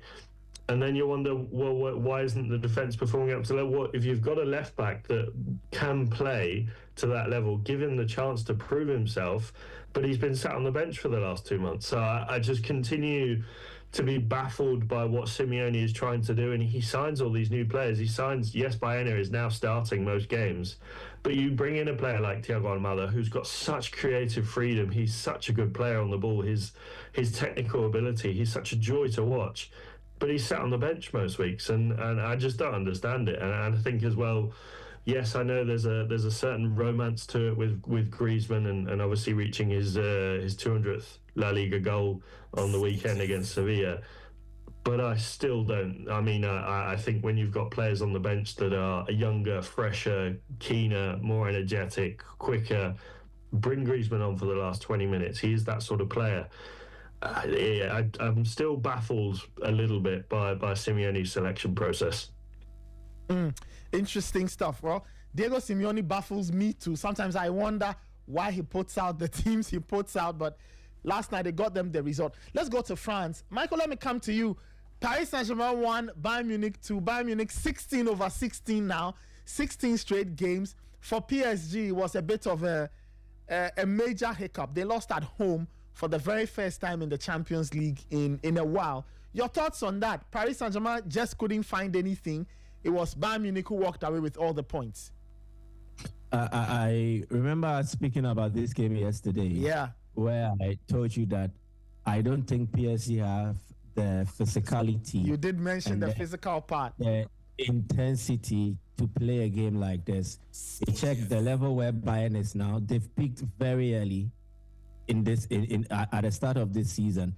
So they are playing at a certain physical and intense levels that you will need to match them to stand a chance. And I doubted if PSG would, because they are just recovered some of their key players from injury.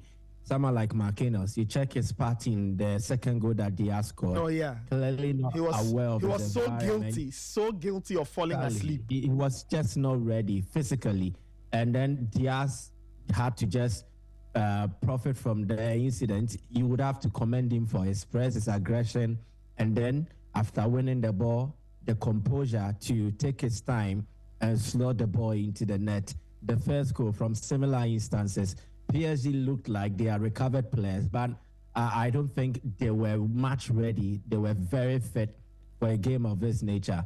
Bayern actually set the tempo. PSG, after the first 5 minutes, were just controlling the game in terms of possession. But Bayern were determining the phases, especially in transition. Pavlovic, Kimmich in the middle, did an excellent job. And there's something smart that company is doing. He allows one of his fullbacks. In this case, it was more of Conrad Lima. He allows him to invert, double up in terms of the numbers in the middle so that they have an extra man, somebody that they can fall on. It's similar to what Enzo Maresca does with either Malo Gusto, Marco Corella, or Rhys James at times.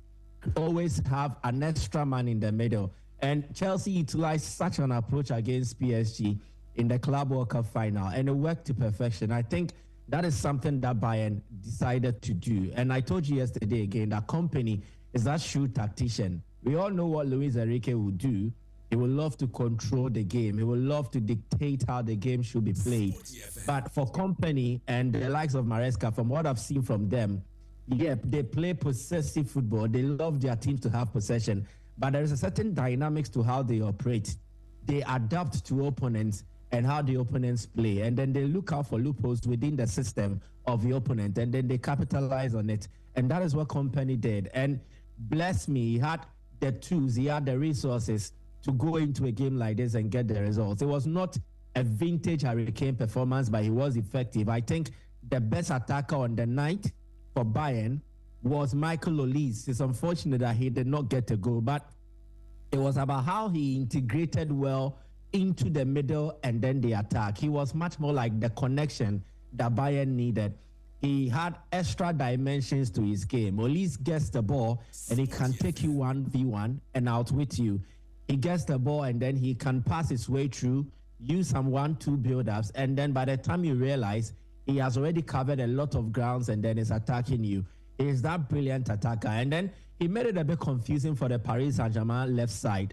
At a point in time, Nuno Mendes did not know whether he should man-mark him or he should just stick to his role and then play his game. And I think he made that difference. But kudos to Luis Diaz. He looked well primed for the occasion, very aggressive.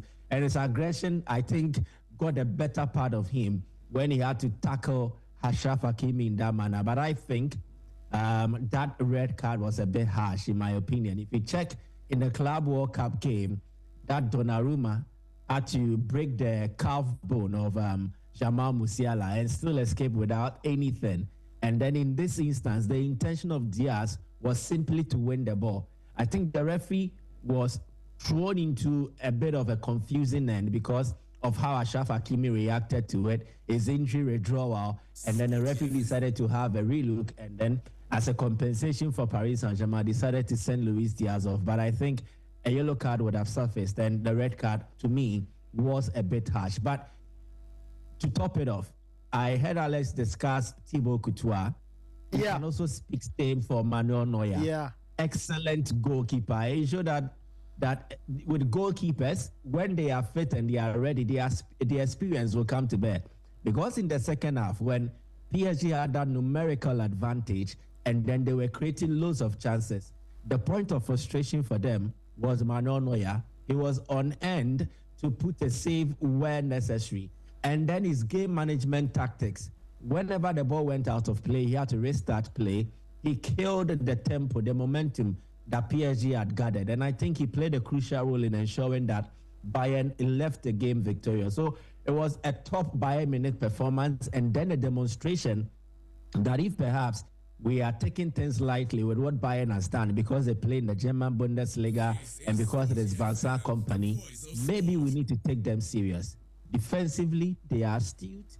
In the middle, very dynamic. And in the attack, they are very explosive. On a night where Harry Kane did not score, Luis Diaz showed up and then he delivered a brace. Michael Olise was at his playmaking best. This Bayern team has more to it than perhaps we have envisaged, and yesterday was the perfect demonstration of that. Well, good stuff from Bayern Munich. I don't know if you guys have any thoughts again from last night. I guess we can wrap it up with Mickey van der Messi. I don't know how many people saw that. I don't know how many people saw that. Alex, did you see Van der Ven's brilliant solo run? I did, and obviously we all know how quick he is. I think perhaps the quickest centre-back in the Premier League, and you could probably stretch that to world football. And a great win for Spurs, and I think that will help lick some of the wounds after their defeat to Chelsea at the weekend. And yeah, as you said, Mickey van der Messi, what a goal! I think Van der Ven needs to reconsider his position. I think he'll be a brilliant fullback or a winger. Lovely pace. Tonight, though, there are some games. Pafos versus Villarreal. Karabakh at home to Chelsea. Chelsea have to travel all the way to the east to play that game. Ajax face Galatasaray. Benfica at home to Bayer Leverkusen. Club Brugge welcome Barcelona. Inter Milan at home to Kairat Almaty. Man City face Dortmund in the Erling Haaland derby, as I call it. Marseille face Atalanta, and Newcastle take on Athletic Bilbao. Alex, which of these games do you find the most interesting? I think it's Man City, Dortmund. I think that'll be a cracking game. I think I know Dortmund haven't quite recovered ever since. Well, I don't think they've been as good as they were since the 2023-24 season. And obviously, I think the job that Niko Kovac did last season to come in and to get them from wherever it was, 10th, 11th, or 12th in the table to finish in the top four, to get them into those Champions League places. And I think obviously they've got some fantastic players and some players in that team. When I think I was having this conversation with someone the other day, who is the star of that team? And yes, you could talk about Sekou Guirassy, but I think Julian Brandt is, I think, an unsung hero in that team and doesn't get the praise that he deserves in world football in general. But for that game, for me, I think it'll be a cracking game. We all know that City on their day can be absolutely they can be unbelievable to watch, and to play against they can be very difficult, but they do have their frailties, and I think Sekou Guirassy and Dortmund, well, I think Dortmund as a whole will look at that and think this is an opportunity to try and pick up some points. We've seen City struggle in the Champions League a little bit, obviously with the draw against Monaco, but they've picked up some solid wins. But I think for me that is the game of the night. I think two very strong teams, and of course Erling Haaland back against his old boys. Wonderful. Michael, what about you? Which game are you looking forward to tonight? Well, I think it's the Dortmund away at Manchester City game. City fluffed an opportunity to get 3 out of 3 in their last game against Monaco, and they will be hell-bent on getting a win against Borussia Dortmund. But there's a certain ruggedness around Dortmund, especially in Europe. They've mastered how to get points in games like this, build up their point tally, progress all the way to the knockout phases. They have learned and understood what the stage demands of them. And I think they will prove a tough nut to crack for the Manchester City side. But definitely City do have quality in there to turn this game around at any given point in time. I want to see how the Ryan Cherki, Erling Haaland kind of partnership progresses from last weekend. The two were on hand to contribute 2 goals, Cherki providing 2 assists for Erling Haaland. When Kevin De Bruyne was leaving Man City, there was much talk that where would the supplies be coming from, because De Bruyne had been on hand to create loads of chances for Erling Haaland, and he converted a lot of them into goals. And without De Bruyne's supply, without his creativity, City needed a creative spark in them, because if you check their wing attackers, Jeremy Doku is too direct, but his finishing has left some much more room for doubt about how quality he is and whether he will be able to replicate the numbers that De Bruyne delivered. Someone like Savinho has never really cemented himself in the Manchester City team. So City needed a creator. And I think in Ryan Sheki, they have one. He's a very effective playmaker, either from the flanks or through the middle. And he only needed some kind of continuity and needed some confidence. And I think what transpired during the weekend will give him that confidence. So I expect to see how that continues, especially against an opponent like Dortmund. Dortmund's back three mostly are set up in a manner where they will frustrate you. They will try their best to limit chances. Schlotterbeck, you have Anton Bensebaini. And I don't know how Niko Kovac does this, but almost all his teams have this defensive trait. They don't concede chances at a counter. You would have to struggle to get quality chances against them.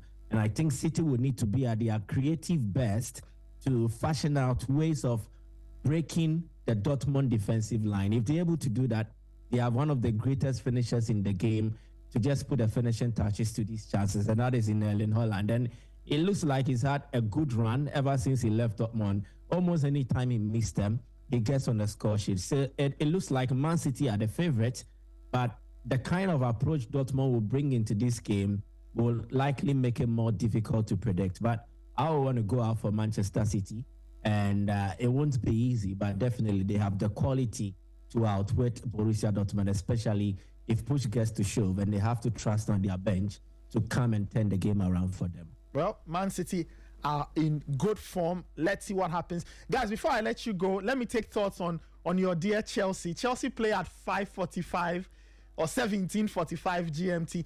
Alex, you first. Chelsea are traveling to the east to play Karabakh. Do you expect Enzo Maresca to switch things up in terms of the lineup, or you think a strong 11 or a strong team is what he should put out there to get the team over the line? I want to see Reggie Walsh in that starting lineup. I think if he can feel confident enough to do what he did against Ajax with that team selection, I have no doubts that he'll go even further against Karabakh. And obviously, he won't be taking the game lightly. He'll know that it's a tough game. Every game in the Champions League is tough, no matter who you're playing against. And Karabakh, although they're not one of the strongest teams in the division or in the competition, but I think going away to play in their stadium where their fans will be up for it, they'll be electric. And I think it's those sort of European nights where you have to be on your game. So I think we'll see some changes. I think we'll see some rotations, obviously, for Chelsea, some really important games in the Premier League. Well, I think the international break is something that will come with a bit of a welcome to allow some of their players to get back to full fitness. But no, I think we'll see some rotations tonight. But I'm confident Chelsea can pick up the win. Okay. Michael, same question to you. What kind of team do you expect Enzo Maresca to put out today against Karabakh? I think he will likely rotate. I would not be surprised to see someone like Romeo Lavia starting this game.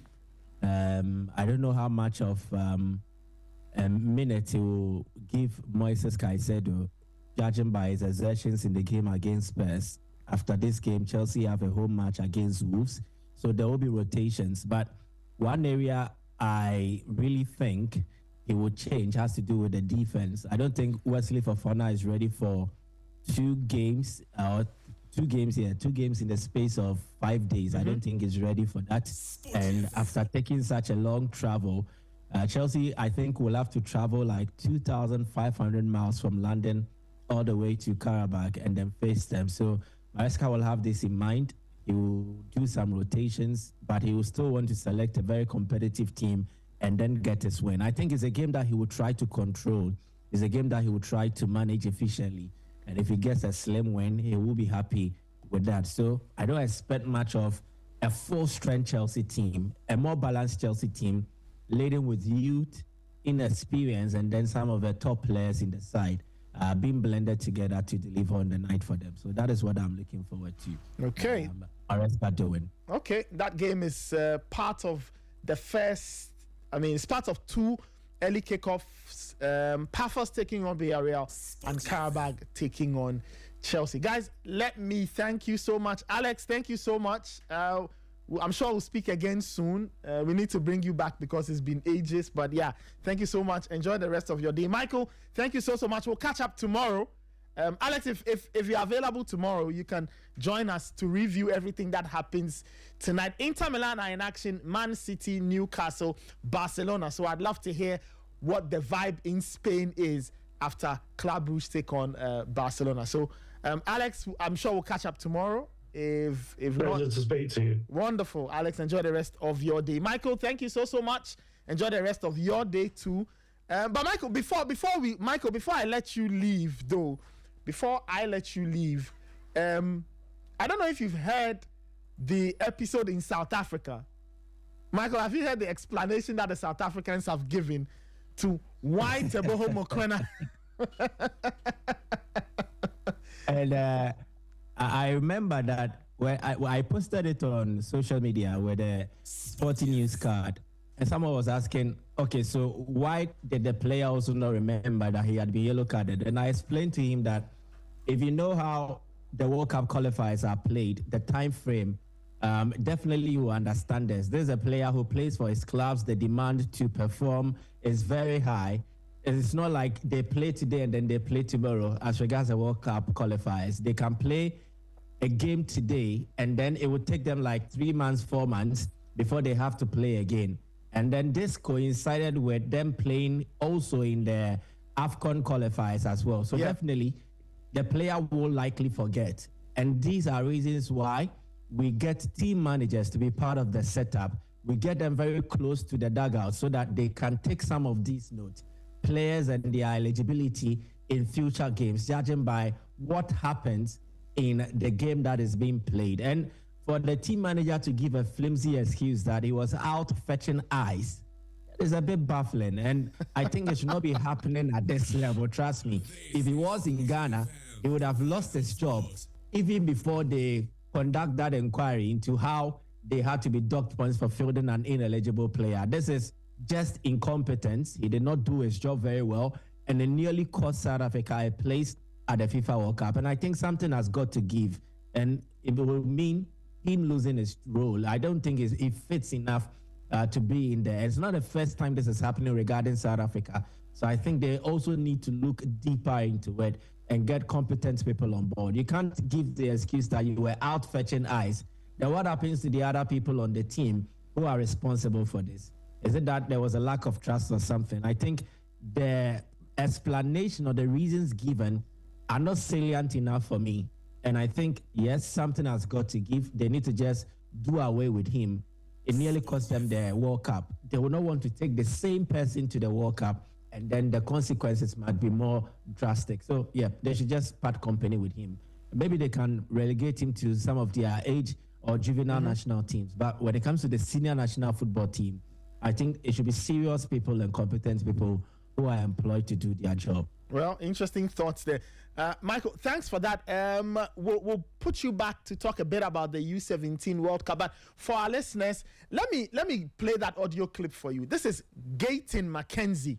Gayton McKenzie is South Africa's sports minister. Now, what is all of this about? For those who follow the World Cup qualifiers, you remember that South Africa were docked 3 points at a point for fielding an unqualified player. Teboho Mokoena got 2 yellow cards. He was not supposed to have been playing, but he played, and then South Africa paid the price for it.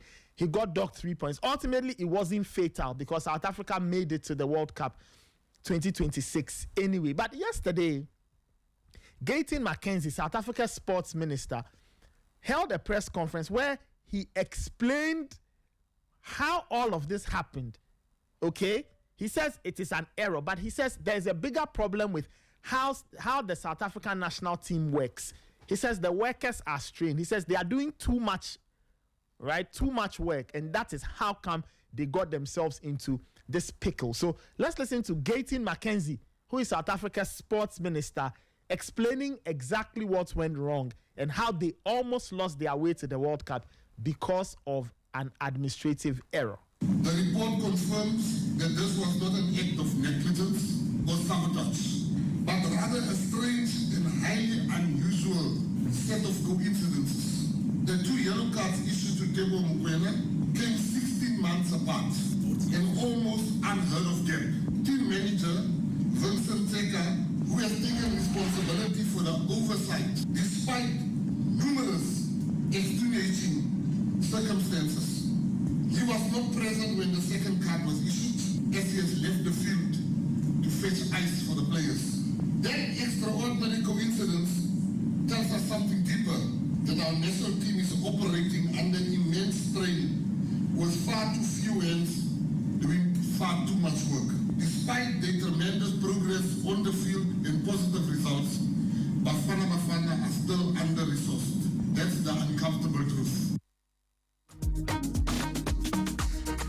So that was South Africa's sports minister, Gayton McKenzie. He says that the workers of the South African national team are under a lot of stress. There are a few people doing a lot of the work. So that is how come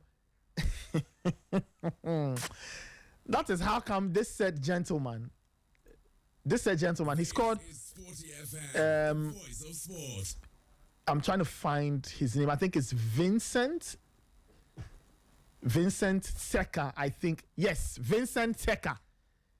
Okay, now the team manager of Bafana, Vincent Seka, he says that the gentleman left the pitch to go and fetch ice. So when he came back, so that was when the second yellow card was given. So when he came back, he didn't know what had happened. And so to him, everything was rosy. And then he proceeded to register Teboho Mokoena for that game that Mokoena was not supposed to play. And he played in that game. It was flagged. South Africa got docked 3 points, but ultimately it wasn't fatal. Let me know. Let me know what you think. Listeners, let me know what you think. What do you make of this explanation given by the South African sports minister? He says the workers are under stress. He says there are too few workers doing too much work. And so that led to this thing happening. You can send me a comment, 054-257-1061.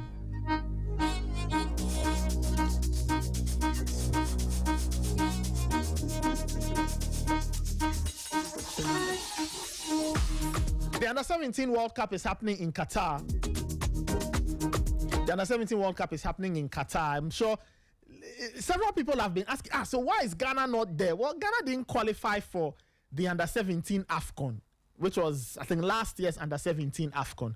That was what happened. That is why Ghana is not part of the teams in Qatar. The good news, if you like, is that Ghana has qualified for the next Under-17 AFCON in Morocco, which is next year. Okay, so Ghana needs to qualify from the group. They need to finish either first or second to qualify for the World Cup. The top two teams from each group in the Under-17 AFCON will qualify for the Under-17 World Cup. Now, some more context. The Under-17 tournament has been expanded. There are now 48 teams in there, and Africa has 10 teams. Okay, Africa has 10 representatives. So all the Black Starlets need to do is to finish in the top two in their group in next year's AFCON. Then they'll be making a return to the Under-17 World Cup.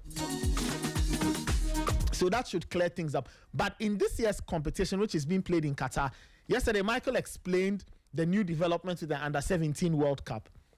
Now it's played every year, right? So it started, I think this year is the first edition. It will be played every year between now and I think 2029 or 2030. And Qatar will be hosting those 5 editions. Okay, so for those who are wondering what's happening, that is the state of play. Let me give you some results from yesterday's games. Yesterday was the 4th of November.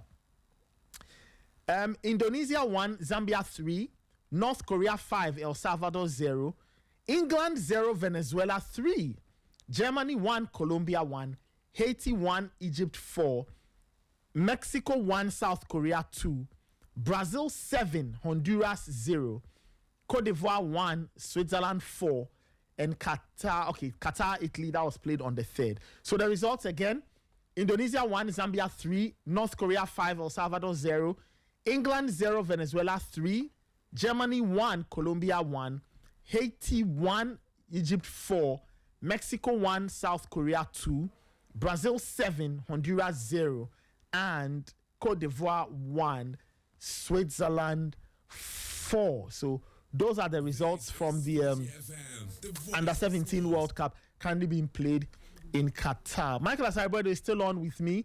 Michael, any thoughts on this? Very interesting results, some more surprising than others. Brazil thumping Honduras in that encounter, but you have the African teams experiencing mixed fortune. Zambia won their game, Egypt won their game, but Cote d'Ivoire were beaten heavily by Switzerland.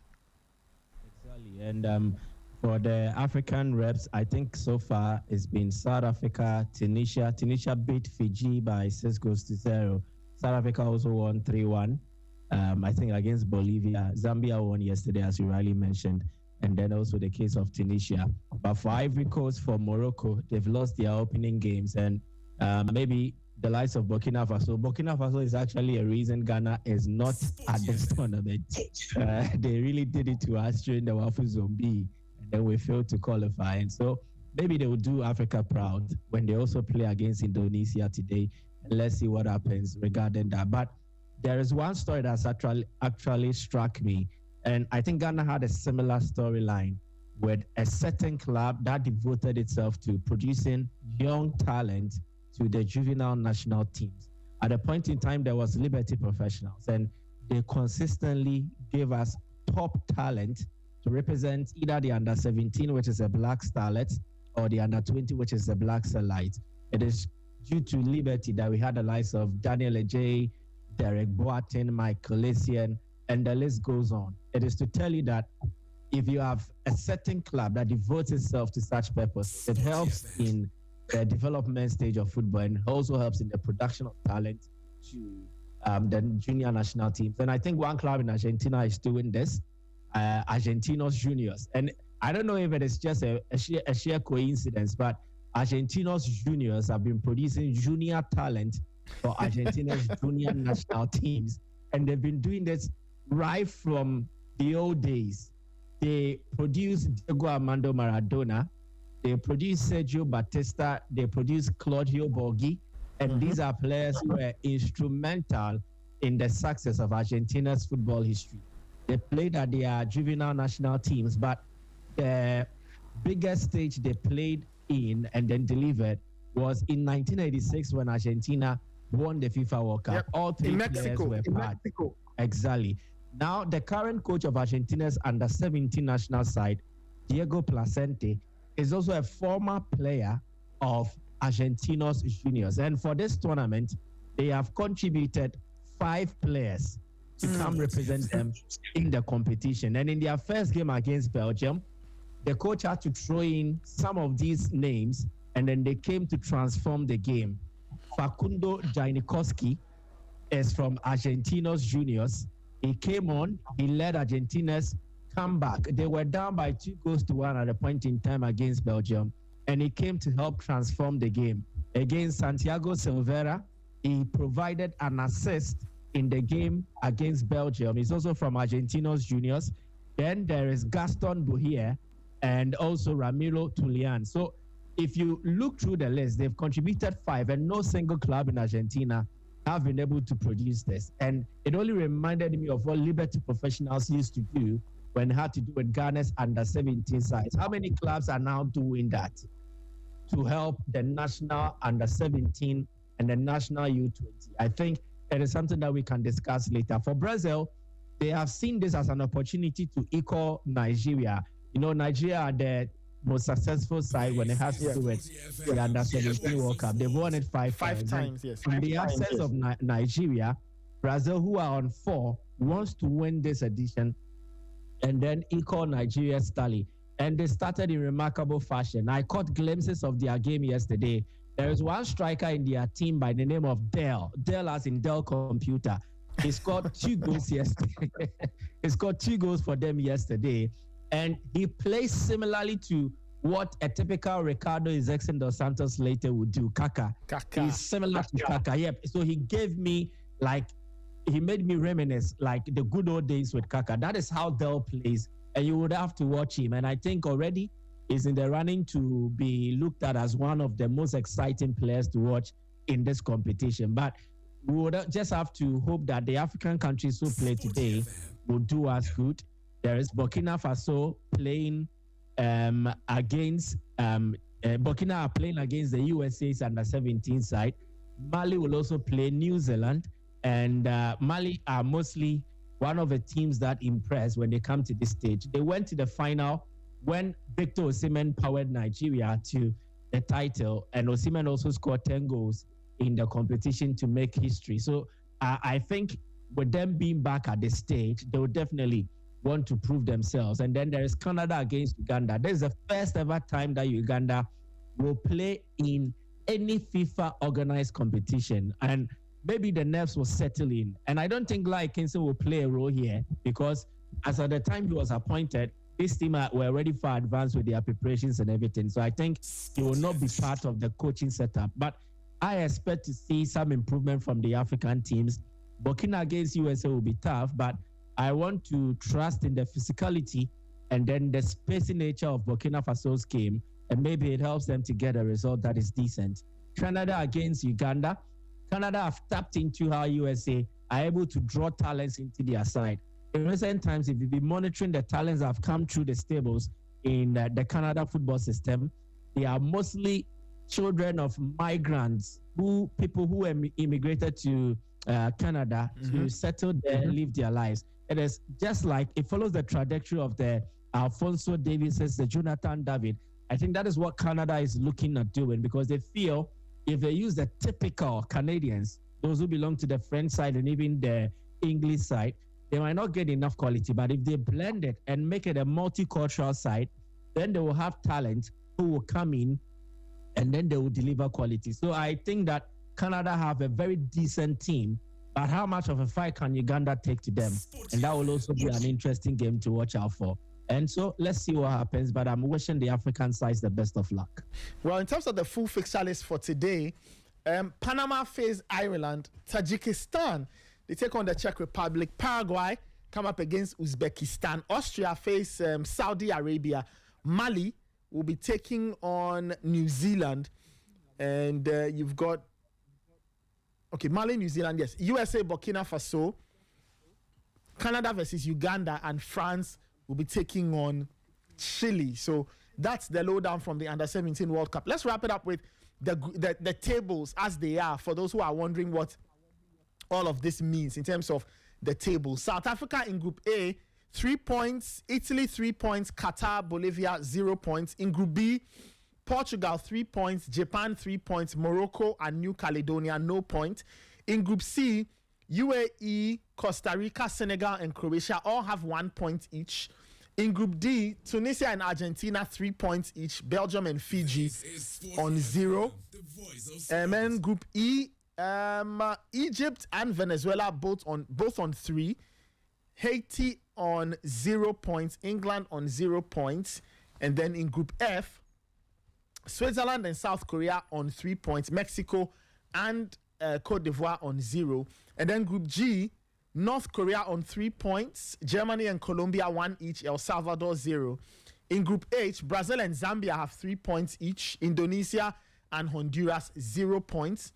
Group I, the Czech Republic, Burkina Faso, USA, Tajikistan, all of them are on 0 because they are the teams that are yet to play. So Group I to Group L, they are playing today. Groups I to L, they are the ones playing today. So by the time those games are done, the tables will be updated and we'll let you know who has what.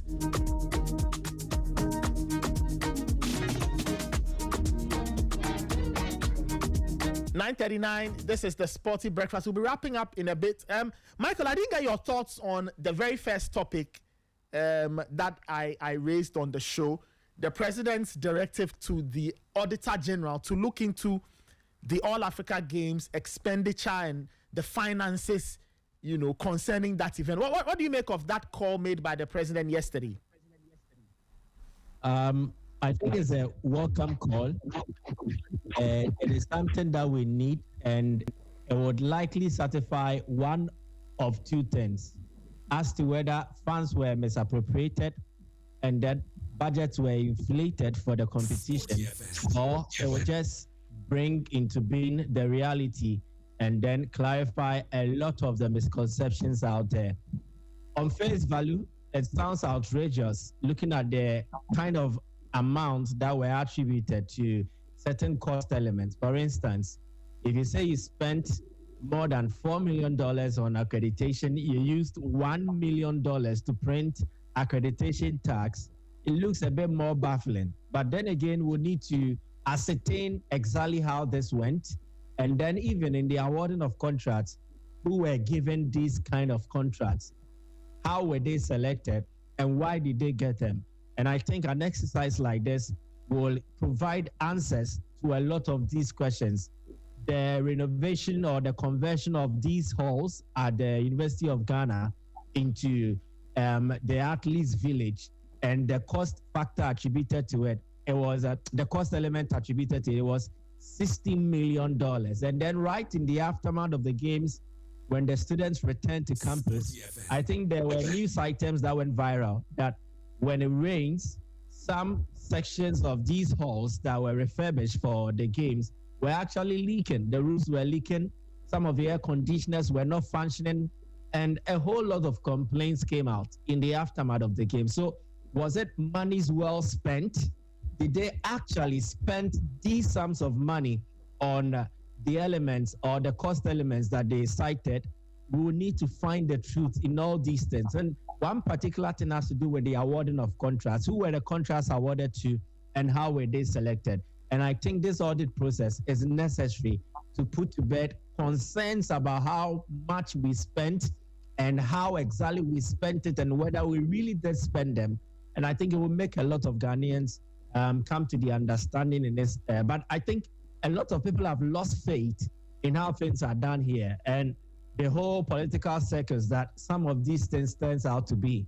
At times, it looks like they are just pursuing political characters and not necessarily perceiving the truth. And it has led a lot of people to express varied opinions, mixed reactions to some of these things. And until we get to a stage where we actually bring culprits to book, if it is found out that something they did was untoward and then has a certain criminal element in there, the people will continue to doubt those in power when they start exercises like this. But I think as a state, as a nation, we should embrace some of these things. It is necessary for effective governance, transparency, and accountability. Names have been mentioned, reputations have been tainted. This is an opportunity for them to clear themselves. Or there's an opportunity for people to actually have enough evidence to back their initial claims that they suspect that things were not done right in the manner that they did. Because if you look at some of the things that were done, if they tell you they used $60 million to refurbish halls and transform them into athletes' villages, and then in less than a year, it is not in the condition that you would actually love, and the students are even complaining about it. It is a big issue. So, yep, I'm open to such an exercise, but I only hope and pray that the truth will come out as to whether it incriminates those who are culpable or it exonerates them. I am open to anything, but let us not turn this into another political circus where it becomes like an avenue to politically assassinate, quote unquote, characters who we think will want to clip their wings and then prevent them from pursuing their political careers. That is something that I will not vouch for. Well, we'll see how it goes. The president has given that directive. He's given the Auditor General up until the first week of December to complete the work, bring a report, and we'll decide. We'll see how it all plays out. Michael, thank you so much. We are wrapping it up. I'm sure we'll speak again soon. We'll speak tomorrow following tonight's Champions League encounters. Before you leave, though, do you have any tips for the investors? Some people are very interested in knowing what they should do this evening as the Champions League matches are going on. Okay, so for the games, I don't see the Villarreal Pafos game producing 2 goal scorer. I think only one team will score, so you can do the option of both teams to score no in the Pafos Villarreal game. Both teams to score no. Karabakh Chelsea, you can look out for Chelsea not scoring more than 4 goals. So Chelsea may be under 2.5 or maybe Chelsea under 3.5. Ajax Galatasaray. It is a game I see Galatasaray scoring, and I also see multiple goals in there. So you can do it either over 1.5 or Galatasaray away goal. Benfica by Leverkusen. I don't trust by Leverkusen that much, but I think under Kasper Heumland, he's trying to build them into a team that will rely on defensive solidity. But Benfica at home is always a dangerous animal to play against. So Benfica win or draw in this game. Barcelona Club Brugge. I think Brugge are a tricky opponent, but Barca have enough quality to trouble them. But then again, you look through this Brugge team and they have quality to also score against Barcelona. So either over 2.5 in this game or both teams to score. Inter Kairat Almaty does not offer much value for money. An Inter Milan win is like 1.05. And if you are to place a 500 CD bet on this, you will not even get 50 CDs on top. So I will not encourage anybody to bet on this game. Inter Milan, Kairat Almaty. Manchester City, Dortmund, I will go for a straight win for Manchester City. Marseille, Atlanta, I actually have this kind of hoodoo with Atlanta. Whenever I have to use them as part of my predictions, they mostly disappoint me. So I am going to omit that one. And then I'm going to give a straight win to Newcastle against Athletic Bilbao. Okay, all right, guys. So you've heard. If you're an investor, these are free tips. Later on, Nana Kwame and the gang will be here on Sporty Plug to give you, more tips, right? More picks and how to vary, the investment so you can make something good out of the Champions League games. But Michael, thank you so much. We'll catch up tomorrow, post Champions League and all of that. Okay, we'll talk about the Super 2 tomorrow and Friday. I wanted to ask you something on Kotoko, but let's move that till tomorrow and Friday when we build up to the Super 2. Michael, take care. Enjoy your day. We'll catch up later. Thank you very much, Nathan. Wonderful. That was Michael Asariboedu. Was with me, I'd say, for a good chunk of the show. And thank you so much to you out there for listening. Before I leave, though, 3 quick announcements for you. This Friday, Delish is organizing the Delish Corporate Hangouts. It's the November edition.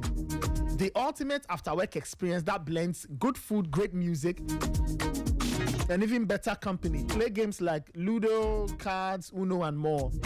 It's happening this Friday at Delish, located at the University of Ghana poolside, right behind the stadium from 6 p.m. And there's live band music too. Groove Echoes will be there.